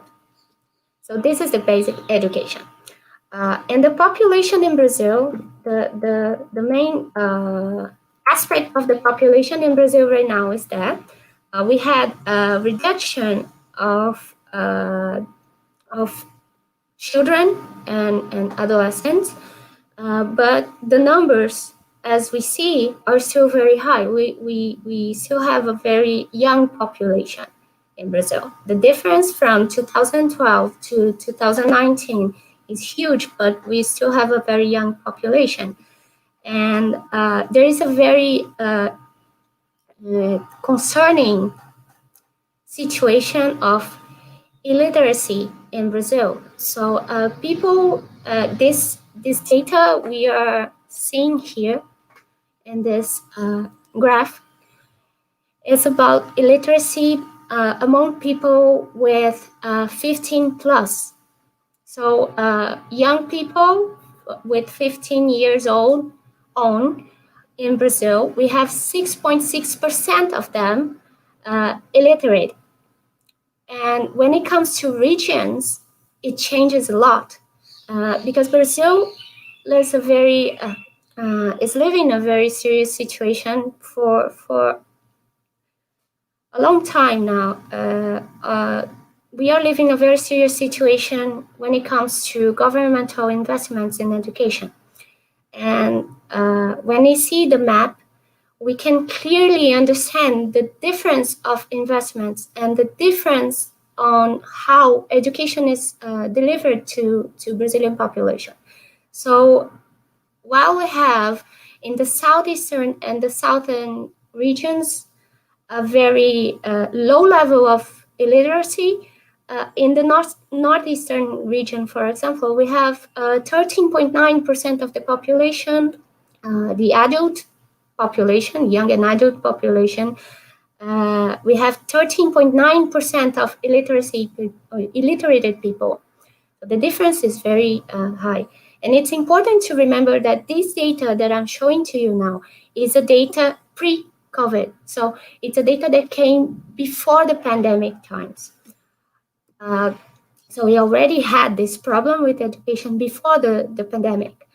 And when it comes to the level of instruction of people, and then and here I'm talking about adults, so people with 25 plus, we have 6.4% of these people without any instruction. So we had it before the pandemic, right? 6.4% of these people, adults, have no instruction in Brazil. And we can see that when we talk about levels of instruction inside basic education and with superior education, it changes a little bit. But the main data that I want you to pay attention is the no instruction data. The first one is 6.4%. So these people never had access to education. They were never registered to a school. Okay, so this was the scene before the pandemic. And when it comes to Rio's population and education, we have for this year, for 2020, an estimate of 6,747,815 people. And talking about students, for students enrolled on basic education, we have 1,337,999 students. And the image for the last census in Rio, the image of our population was that. So we had a very young population with a very large base. So we have a lot of children and adolescents that are mandatorily enrolled on schools, or our law defines that they must be enrolled on schools during these ages. So we have to attend. The government must provide education to a large number of people. Analyzing the city of Rio, we can see here in this red mark, this is the city of Rio inside the state of Rio de Janeiro. So the city of Rio has a level of instruction for children from 6 to 14 years old of 96.9%. So we don't have, we cannot attend the entire population, right? So compared to the other cities in the country, we are the city number 3,751. So in Brazil, we have 5,570 cities, and Rio is the number 3,751 when it comes to instruction and education for children. Inside the state of Rio de Janeiro, the city of Rio is the number 68, right? So it indicates that the education inside Rio has a lot of problems, and cannot attend the entire young population. So we don't have all the children that should be registered to school actually registered. So it shows us that actually we don't have, first, we have a very high level of poverty. So some children just left school before time to help their parents and work. Some people were never registered by the family, and some children cannot access education because we don't have enough schools for them. So we don't have enough vacancies on schools to attend these children. And in Rio, we have this scenario. And this is also a scene before the pandemic. When the pandemic came to Brazil, the problem got deeper, got more severe.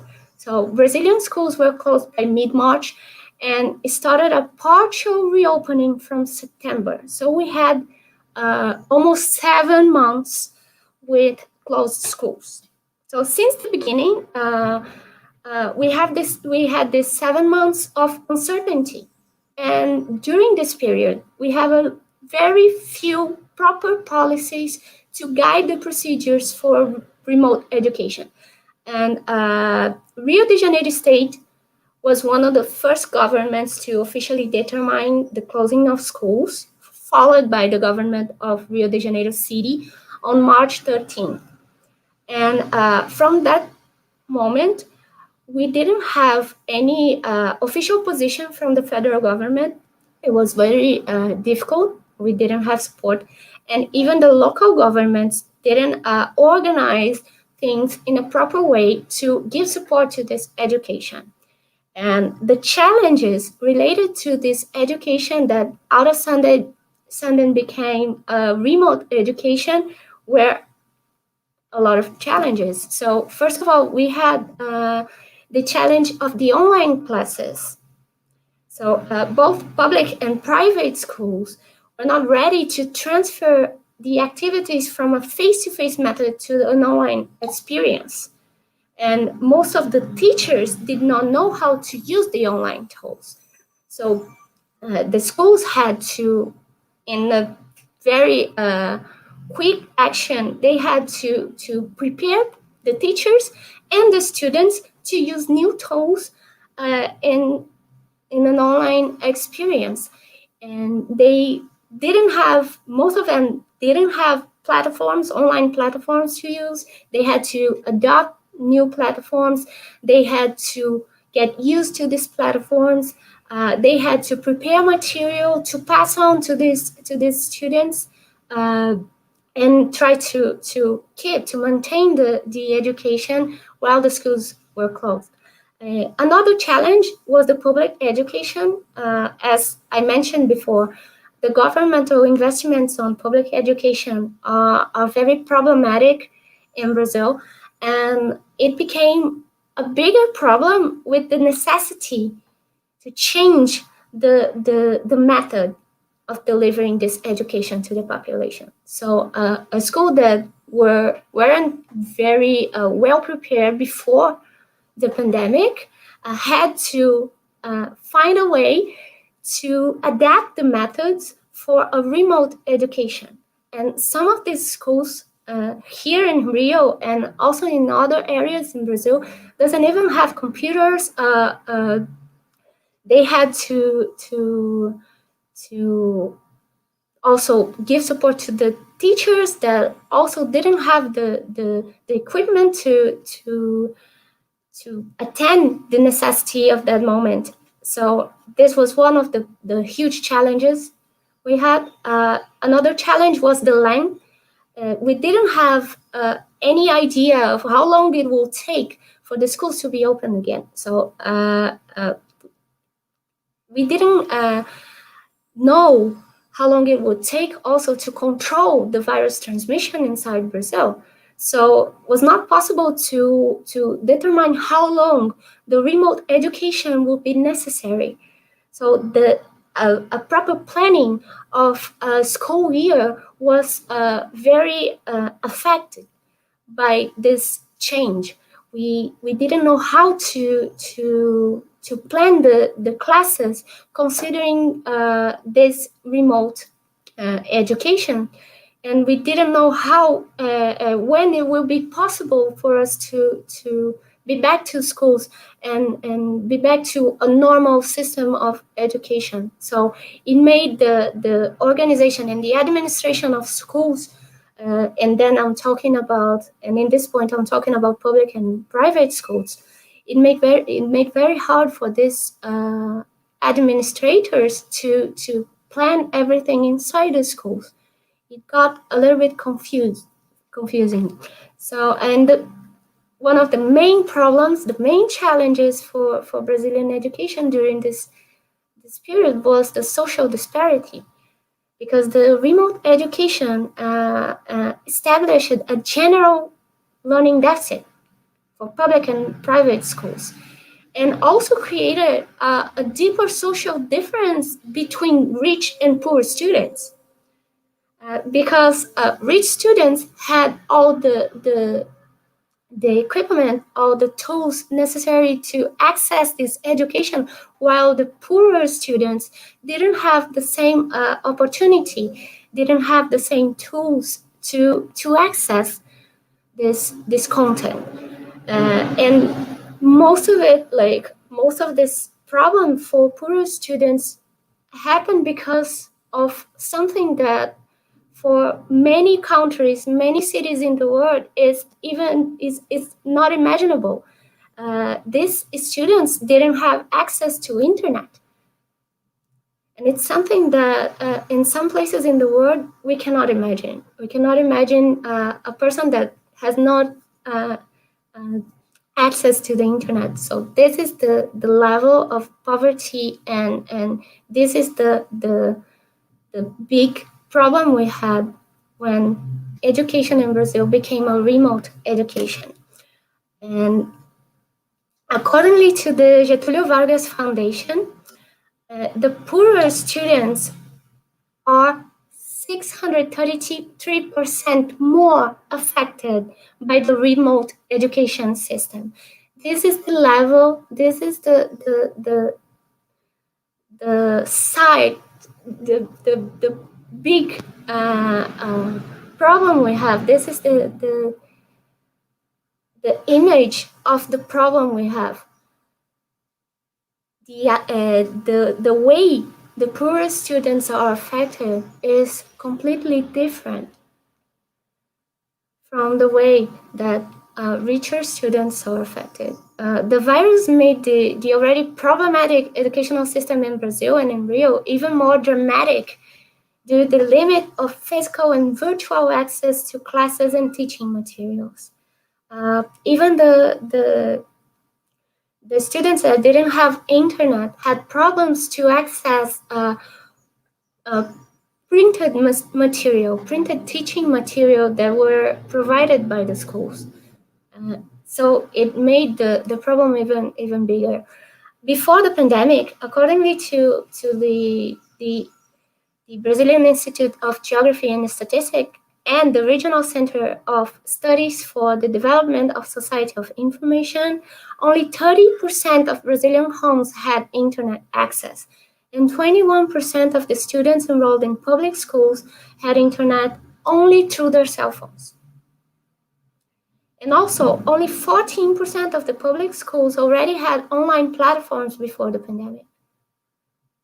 So these were the situation when people suddenly had to access classes, access teaching materials through online platforms. They simply didn't have the access.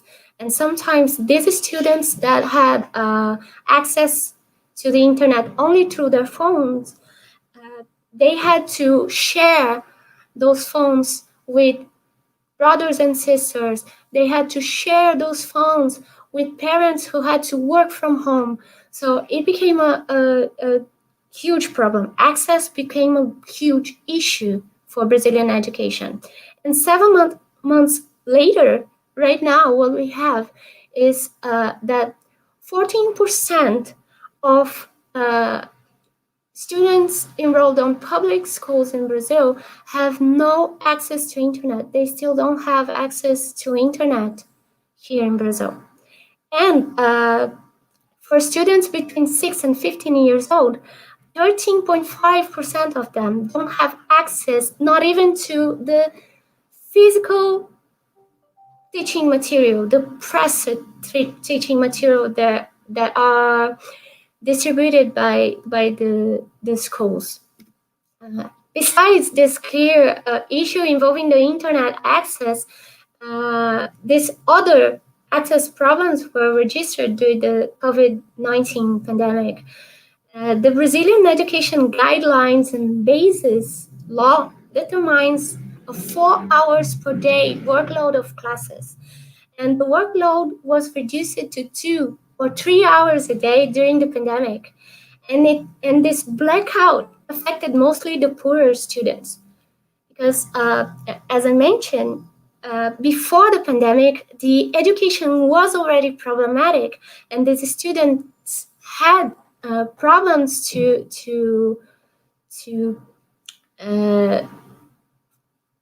follow the classes even inside the schools. And when it came to remote education system and the workload of classes was reduced, this deficit was even enlarged. It became bigger.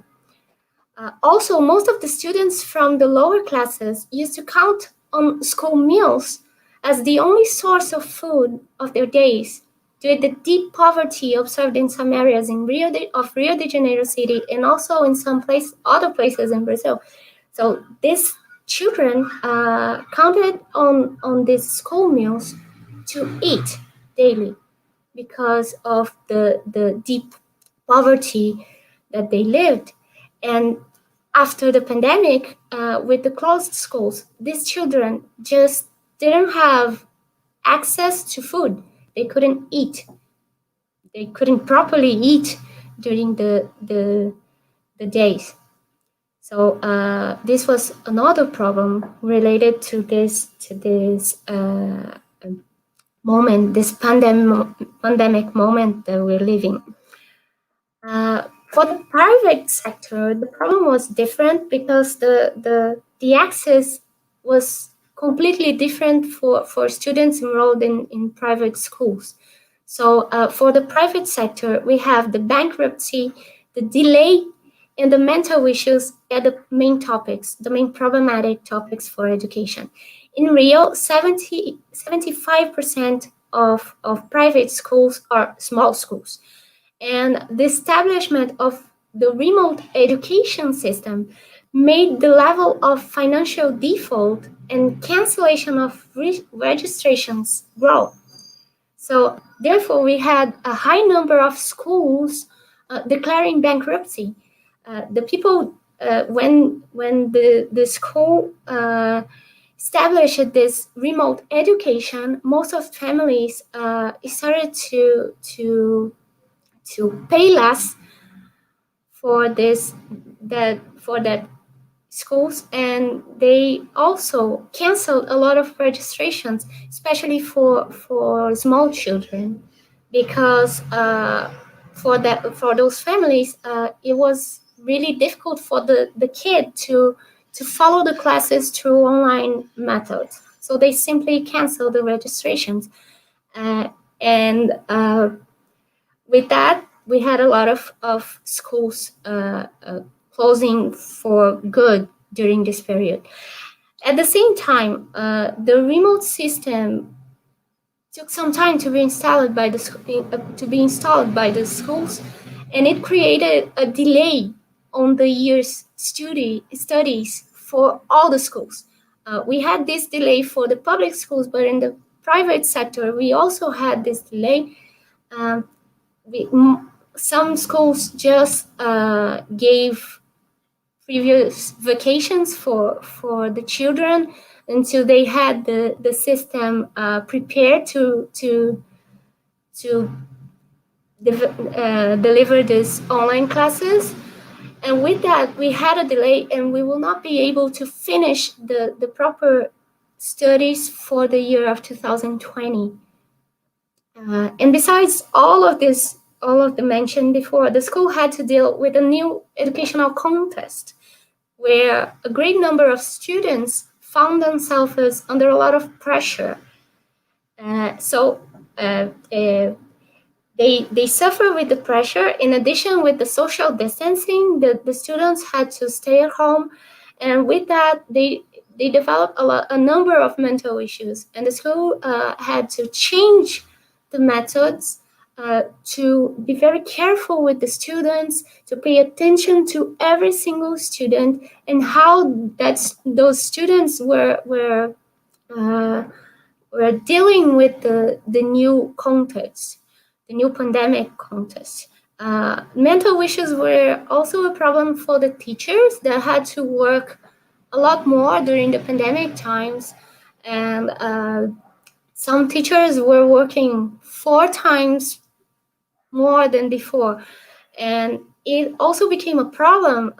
We had a lot of teachers having to take leaves to take care of their mental health because they couldn't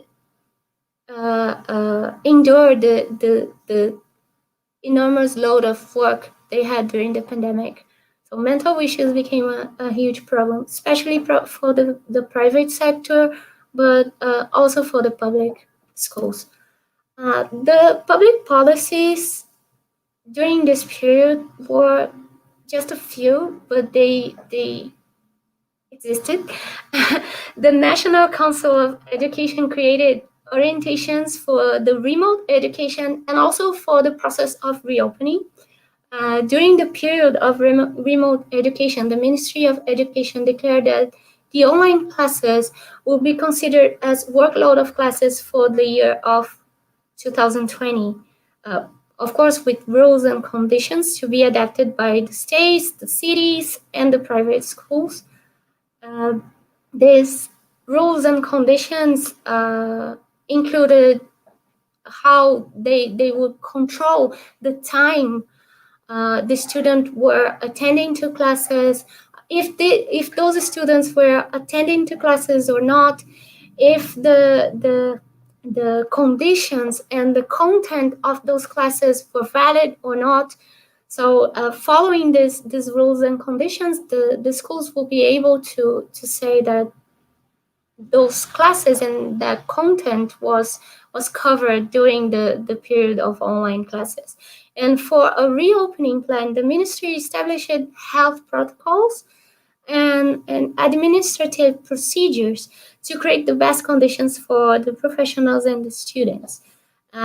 Those procedures established by the Ministry of Education were widely applied in Rio, especially in private schools. And when we talk about private schools, of course, it was applied in a better way for private schools because the remote classes were functional for private schools. And for public schools, we have other problems, but the governments, the local governments, try to adapt these policies. When talking about the policies of the city hall and the state in Rio de Janeiro, it's important to point that education, local education is divided. So inside a city in Brazil, the public education is divided. So the city hall takes care of the initial years. It takes the education from 4 years old to adolescents with 13, 14 years old. And the state government takes care of education from 14 to 15 years old to 17, 18 years old. And they work together inside the cities for the education inside the cities. And there was few or non-actual policies planned for the remote education or the reopening. During the period of remote education, the city hall and the government of the state announced a number of policies. So they promised to distribute cell phone chips, and they also promised to distribute pressed teaching materials, right?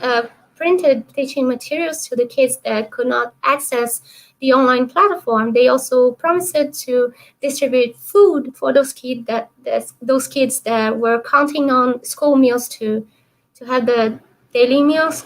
And they also promised a lot of support. Most of these promised policies were not done or were not effective. And this created a deeper problem for public education. The same happened for the reopen plans. The reopening plans done by the City Hall and the state of Rio de Janeiro were not properly done until a few weeks ago. So during this entire period, there was just uncertainty. We had 7 months of uncertainty related to how to deal with remote education, how to deal with a possible reopening of schools. And public and private schools in Rio were reopened in October, back in the beginning of this month. And we already had a lot of COVID-19 cases in private schools that had to close the unities, had to put their students and teachers in quarantine again. The public schools were reopened with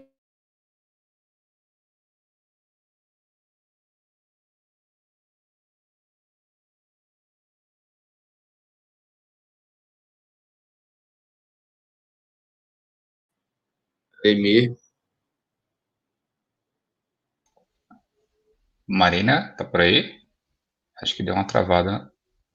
Sim. Yep.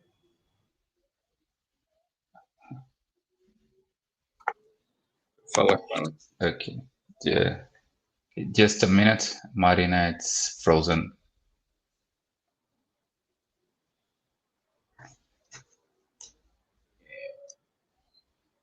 I think her connection is Yeah. down.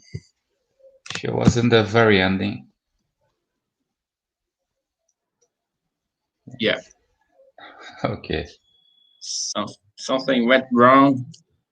Let us wait a little. I think she will return really soon. Okay.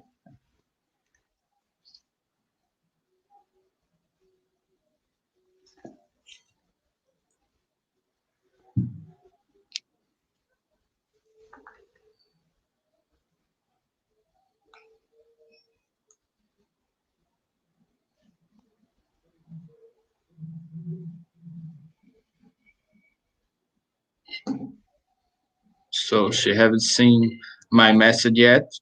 I think have to wait a little more. Also, or maybe you could do. Oh, start she a just presentation. replied now. Yeah. She just replied Okay. now. I think she will return. Okay, great. Yeah. She's coming back. Good, great.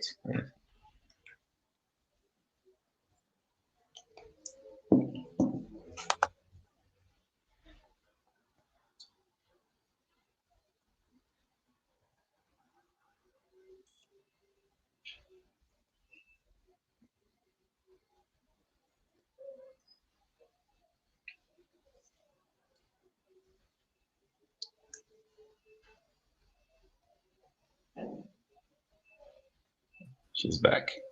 I'm back. I'm sorry. Hey! Okay, yeah. Well, welcome back. Online issues. I don't know until which point you were able to hear me. So Tu tava no antepenúltimo slide. no de 2021. The policies of the city, how and the state. Tava falando nele, se eu não me engano, e caiu. Eita. Não, então eu vou continuar daqui. Parou aí. Aqui, Parou né? aí. Eu não sei nem até que ponto foi, mas enfim. Okay, I'm sorry. I had a small internet issue here. So as I was saying, the public and private schools in Rio were reopened in October 2020, in the beginning of the month, amid much uncertainty. So we actually didn't have proper public policies to follow, orientations that were concrete to follow. So for 2021, what can we expect from it? The Ministry of Education in Brazil declared that schools all over the country will live a continuity. This year will be connected to 2021, and no student will fail the school year of 2020. Also, remote education will continue for those who prefer to maintain online classes for safety matters, and normal classes will not be resumed until we have a vaccine. The difference among poor and rich students will prevail and maybe get larger.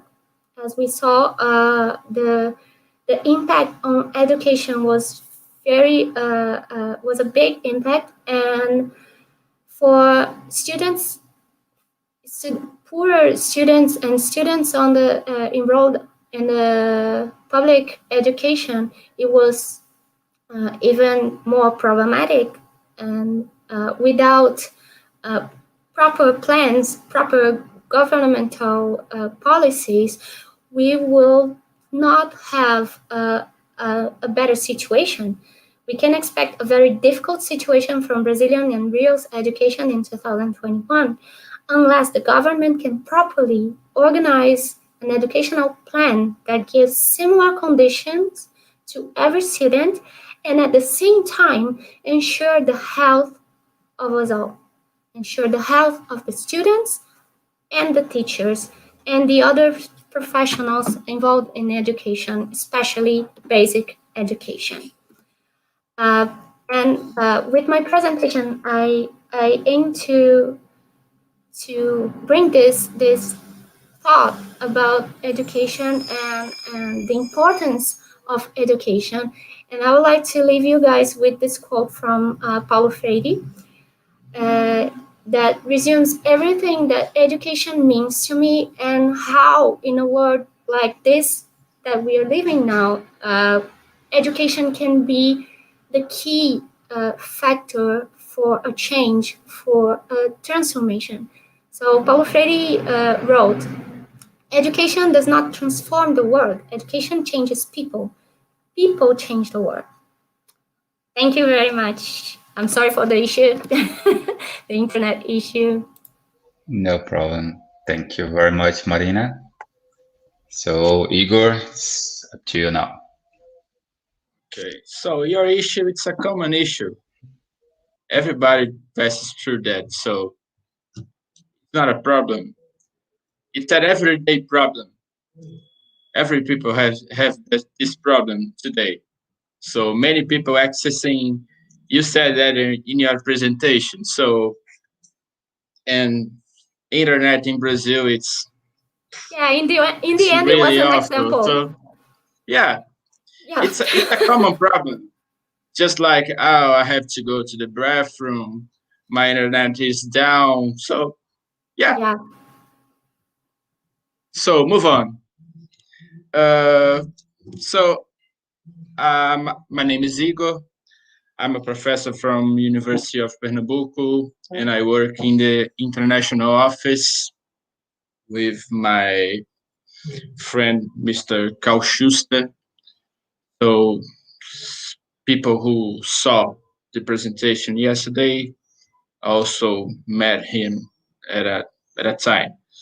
I have a really, really tough mission now because the previous presentations from the professor from China and Marina was very rich from information. So I have a really, really tough mission to maintain the level. So it's going to be really, really hard. I will share my screen. Let me see here. Yeah.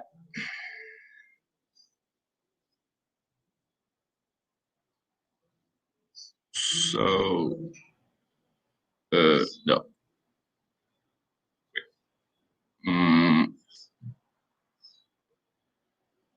Here. Okay. Can you see? Yeah. Is that okay? Yeah, it's okay. Okay. So, my presentation is going to, I don't know, maybe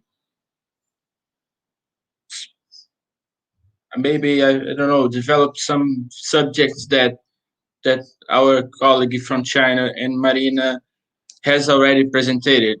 So it's more than a dialogue than just a presentation. So I will talk about Recife and how Recife is facing COVID pandemic. So my presentation title is Recife Facing COVID, Restoration and Living the New Normal in Northeast Brazil. So my mail is here. So if you want to talk to me and make contact, you can save this email. So we have a brief history of COVID in Recife and Pernambuco state. So the first case in Brazil was in São Paulo in February 26. The press quickly divulgated, coronavirus is in Brazil, São Paulo, and all the all the media, the memes and jokes Brazilian commonly make about serious situations. I think most of people who are watching us is Brazilian and knows that we make jokes from everything. Uh, the first death in Brazil is also in São Paulo in March 12. In Recife, the first case was in March 5, 5th, and the first death in Recife was March 26th. So it's been really, really quick how COVID developed in Brazil. So the national spread was in March 20. So all the states in mid-March was facing COVID. So it was really, really quick how COVID spread in Brazil. So at first we have this character of COVID spread due to international travels. So people who come from Europe, China was infected and passed to other people. So in March 18 and March 20, we have this national spread. We we won't be able to to reach who was the transmitter of COVID in Brazil. So it was the first big problem we faced nationally, and all the cities have to do with that. So in Pernambuco, we reached 100,000 cases in May. So it's almost 2 months after the first case. In the same date, 600,000 in Brazil. So it spread really, really quick. Yeah. I have I need to change for the private chat because I want to read all the comments and I'm going to lose my presentation. Today in Brazil, we have 5 billion cases and almost 170,000 deaths. It's more than we can ever imagine since the beginning of COVID. Today in Pernambuco, we have almost the same numbers of deaths in Brazil and almost 9,000 deaths today. Today, the number from last week. Okay. So measures on fighting COVID in Pernambuco. Pernambuco is the state with which Recife is located. Recife is the capital of the Pernambuco and situated near the sea. People who knows Pernambuco, it's a very flat state, and in the sea to the inner territory, we have almost 800 kilometers. It's a flat and really, really wide state in this case. So Pernambuco stopped all economical activities at March 18.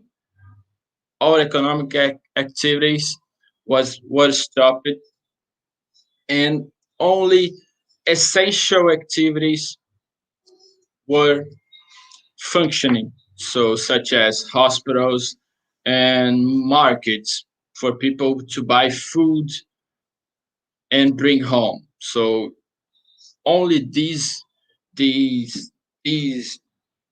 activities were functioning on at this date. So educational system was suspended, just like Marina said at her presentation, and circulation was restricted. So people cannot leave home if were strictly necessary. This were more, I don't know how can I say this, but more tough in April when the state of Pernambuco wrote a rule that every people have to wear masks to leave your homes, to have a fundamental thing to do outside your home. So people can can go out without a reason. It's the rule. So we can discuss if this rule was effective or not. I think it we can discuss this later, but it was the rule to wear a mask. Many people didn't wear a mask and don't wear a mask even today. We walk in the streets, we see the buses that we were going to talk on the next slide, and people aren't using the mask. So it's a big problem here, just not only for the disease, but for the forms of relationships that we are facing on this time. Right. So this state adopted some comeback measures. So economy was really affected, like our colleague said. In Brazil, what it was I can't tell it was the same thing, but we suffered economically as well. We established a coexistent plan that is analyzed week by week. Week by week, the state of Pernambuco is studying and making conclusions about if we can step up to another level, or if can go back to the previous level. So it's being analyzed week by week since maybe May or beginning of June this year. So in June, the state declared the return of some activities. 50% of employees of some activities will be able to get back to work and make things work. So until this day, many economical activities were using delivery systems. Delivery in Brazil, it's really common when you speak of meals, food, restaurants use delivery meals regularly. We usually uh, we usually order some food from the telephone, computers. It's real common in Brazil, and some other economical activities such as clothing stores. I don't know, construction material stores. All these activities were using delivery systems. So you can you can call to a store and, oh, hi, I need to I want to have two pants, one shirt, and a pair of socks. Okay, I will deliver to you in 2 days. So it was working on this. Maybe give this example. In June, many activities returned to the normal production with 50% of employees. In November 10th, State of Pernambuco declares the return of all economic activities and establish the new normal situation. What is the new normal situation? All the economic activities were back with 100% of employees, 100% of the capacity, but we have to respect the social isolation, the health measures, all the new rules that all the economic activities, all the activities were to adapt was to adapt for this new normal situation. So we have two categories that is important to present to speak here. So we have three, but one it was education, and Marina presented perfectly the situation in Rio. But the situation in Rio, it's like a national situation. It's almost the same thing in Pernambuco. So it won't be so different. I made a education presentation on the next slides, and I will talk more about it, but I'll try to not to do the same thing. But okay, let's get back here.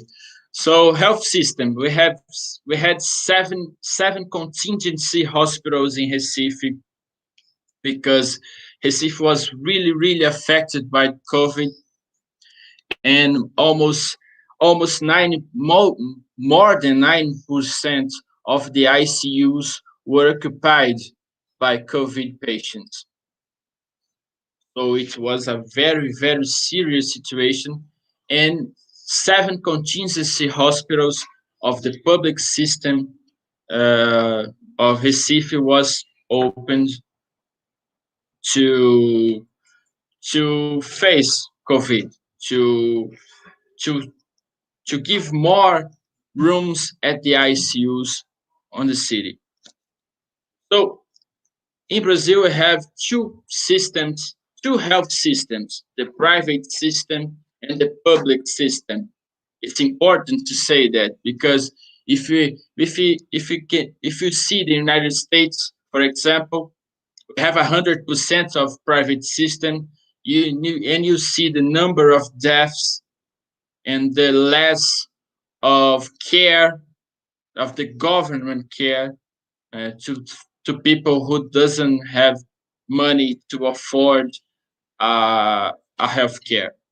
So we have a public system that reach universally, and private systems focusing people who can pay for health care.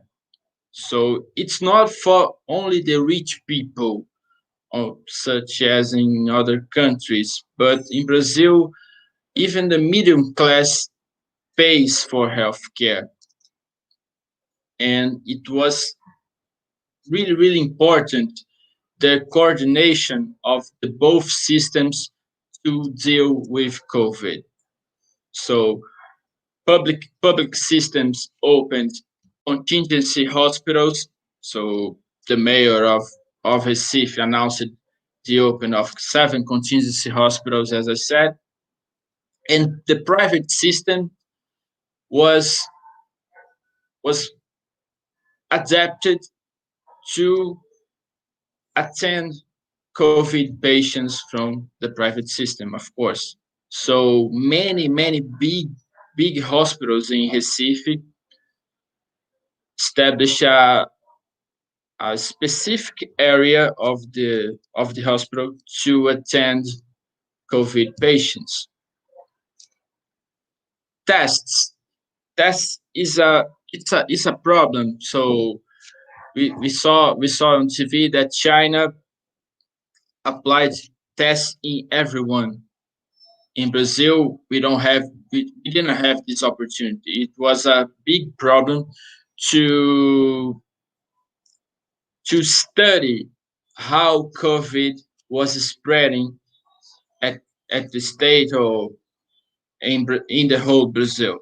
So in Recife specifically, we have the public system making tests for people who has the symptoms of COVID, and the private system making tests as well, but people have to pay, and it's not cheap to do the tests. So if the minimum wage in Brazil, it's 1,000 reais. The test is 300 reais. So it's almost 30% of a minimum wage in Brazil. So it's really, really, really complicated how this was developed. So the mayor of Recife, the city hall of Recife, announced the public tests in an app they created, that people who has symptoms enter this app, and a professional come to his home to do the tests. And we have two drive-throughs that people goes to with your car or walking and do the test for free. So this person has to be with the symptoms, because it's not possible to do the test without the symptoms if you won't pay. So the third thing here in the health system is the masks. It's really important to debate the masks. As I said before, many people use masks in strange ways. So if everybody knows that the mask has to put on the ear or on the head and cover nose to chin. So in Brazil, we have this very specific situation, very peculiar situation, that masks goes to the chin and do your mouth and nose unprotected, or the brilliant strategy that you can put your mask to cover your mouth, but your ear is open. So the debate is really, really important. So we have a famous DJ known in China to Alok. Alok made a live presentation on TV, and many times in this presentation he was talking about the mask, how important to wear properly and to manage properly the mask. We can touch your ear, your ear, no, your nose, your mouth. So it's dangerous. So he tried to do this, but many people in the streets, if you ask people walking in the streets without a mask, hey, why aren't you wearing the mask? Oh no, I can breathe with this. It's suffocating. I don't like it. My ear hurts. Many excuses for not wearing the mask. Many people trying to enter the stores, which is already open, and try to enter without the mask. And the employees of the store says, "Hey, you can enter without a mask." And he was, "Oh, it's very unfair. Oh, I have the liberty to the liberty to wear a mask." So it was these problems. Okay, Ademir, my production here was telling me to speed up, so I'm going to speed up. So we're going to talk about quickly the public places, so such as malls, streets, concerts, and especially the public transportation. I'm talking about Recife, but I think Rio has the same problems. So at malls were reopened in June. In June, the malls were reopened, and many people was going to the malls to buy, to hang out with friends, with family, just saying, "Oh, COVID is not a problem anymore." So we saw that the number of cases due to the malls, the reopening of the malls, was impacted. So the number was increased because of this back of the economic activities. So streets, professor in China. I'm sorry, but I don't remember. I can't say her name. I'm awful on this. So she showed us a photo of the streets in China, really empty, nobody on the streets. We saw the same image on Italy on television, nobody on the streets. Then we saw Brazil. So it's just like a normal day. People were running, making exercises, going to a bar which weren't respecting the rules to close the activities.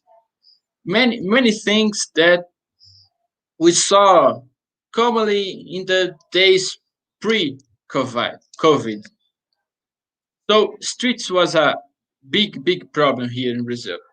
Concerts was totally canceled, and it has been returning since October, now November. It's returning the concerts and the events for more than 300 people, 500 people. I don't know where this will take us, but this is returning. And public transportation, the most problem of the streets, the public places in Brazil. We know that public transportation in Brazil, it's really awful. Many people, the capacity is not enough for the Brazilian population in all the states of Brazil, in Rio, in Recife. So many people who can afford buy cars. So many people cannot afford cars. So they have to use the public transportation, and it's full of people. A recent study, I think it was published in August, a recent study tells that public transportation is not a way, it's not a transmission way. So it's really strange how a bus full of people, we don't have a same space for 4 or 5 people really together, how this bus won't be a transmission case. So it is very strange. And the organization of the transportation public in Recife, called Urbana, they tell us that they won't return the 100% of capacity until all economic activities are back. So it's complicated, because if all people are on the streets circulating, how can we live with only 70% of the public transportation available for the population? So it's a problem that was, well, already solved, but October, September, it was that problem, this problem. So how about the educational system? I'm going to talk really quickly here. So I'll pass this because Marina already talked on her presentation. So we have a thing that I want to talk that Marina has already presented. That is the difficulties for teachers and students. So teachers have a high demand of work. They work 3, 4, 5,000, 5. Oh, ah. So we have 5 times more work. They work until Monday to Sunday, 7 hours, 7 days, 24 hours a week, because we have this technology who demands almost instantaneously work. So we have to respond, we have to reply, we have to do materials, activities, all these all these all these obligations of a professor in the almost instantaneously. So we work 24/7 now. I saw this week on TV a story of how schools are returning to the presential classes, and I saw a scene that was really complicated. A professor in the class with, I don't know, maybe five or six students, and the students are hearing what teacher are saying. It's small children. I don't know, maybe 7, 8 years, not more than that. And she was sitting in a chair on a table with a computer open, doing a presential class and a remote class at the same time. So how can this be possible? So this is a way that schools won't pay more for professors. So you have to do 2 activities, paying for one activity only. But it's really complicated. How children will will understand the subjects that is being developed by the professor. So it's really complicated. The students in whole Brazil don't have an equal situation.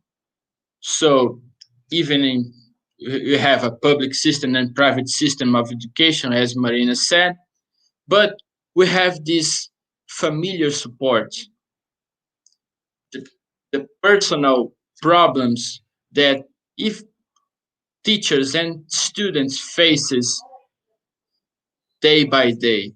So we have a student, we have a well, we have a they have a family that supports the study at home, but we have some students that doesn't have a family to support the study at home. So I hear about a case that a student was taking classes, remote classes, and suddenly his mother was hitting him at the middle of the class. So it was really disturbing for the professor. So how to deal with this? So automatic approval, so that's such as Marina talk is it's a big problem too. So I won't talk about it because we have a short time. So in Recife, at maybe September, October, the private system of education forced the government, the state government and the city hall to get back to the normal activities, the presential activities at schools. So in October 6th, it was beginning to return in a few steps. And next week, November 24, all educational phases will be back to presential activities. But this this situation won't consider the possibility of a second wave of COVID. Many researchers at São Paulo, Rio de Janeiro, Pernambuco is talking about a second wave of COVID. If this second wave will affect more the children than adults and older people. So how can we deal with this? So conclusions very quickly. So COVID changed the way we live in Brazil. New perspectives of space, forms of relationships. Now we talk, when we arrange a meeting with our friends, we do Google Meet, a Zoom, WhatsApp, these apps to interact with people, with your friends, with your family, and other people. So, despite of the official discourse, Brazil didn't win the battle. So our federal government was saying that, oh, COVID is a past situation. We won the battle since May, when we didn't even reach the peak of the disease. So we didn't win the battle. So Recife invested in temporary structure and rules to face COVID. Public spaces and use of masks are still a problem, as we said earlier. Education system depends on the COVID situation. We cannot see education without COVID situation, because it's possible that we worsen the problem. And for the last but not least, vaccine cannot be politicized. So it's a debate in Brazil that's really complicated, and maybe another time we can talk about it. So I'm sorry for the quickly presentation, but the time is very, very short. And thank you to all. Ademir? Okay. Thank you, Igor. It was very, very good to hear. Time is very tight, but Professor Leggio, if you want to do a final say or a comment about Marina and Igor presentations, please feel free.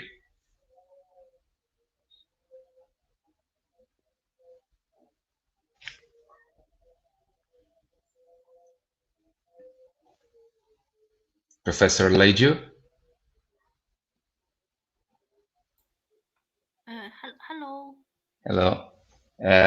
If you want to do a final say or any comments so we can close the seminar, feel free to do it. Oh, it's a great opportunity to have the chance to present the topic, and also hear about the COVID and the education in Brazil, and also the situations. Yeah, it's really helpful, and it's fruitful. Yeah, thanks. Thank you all for the presentation and for the talks. Okay, great. So I think we can close the seminar. Thank you very much again, Professor Marina, Igor, and Professor Leggio. I know it's very late in China right now, so thank you for your availability and for your attention. Thank you so much for the opportunity, Professor Ademir.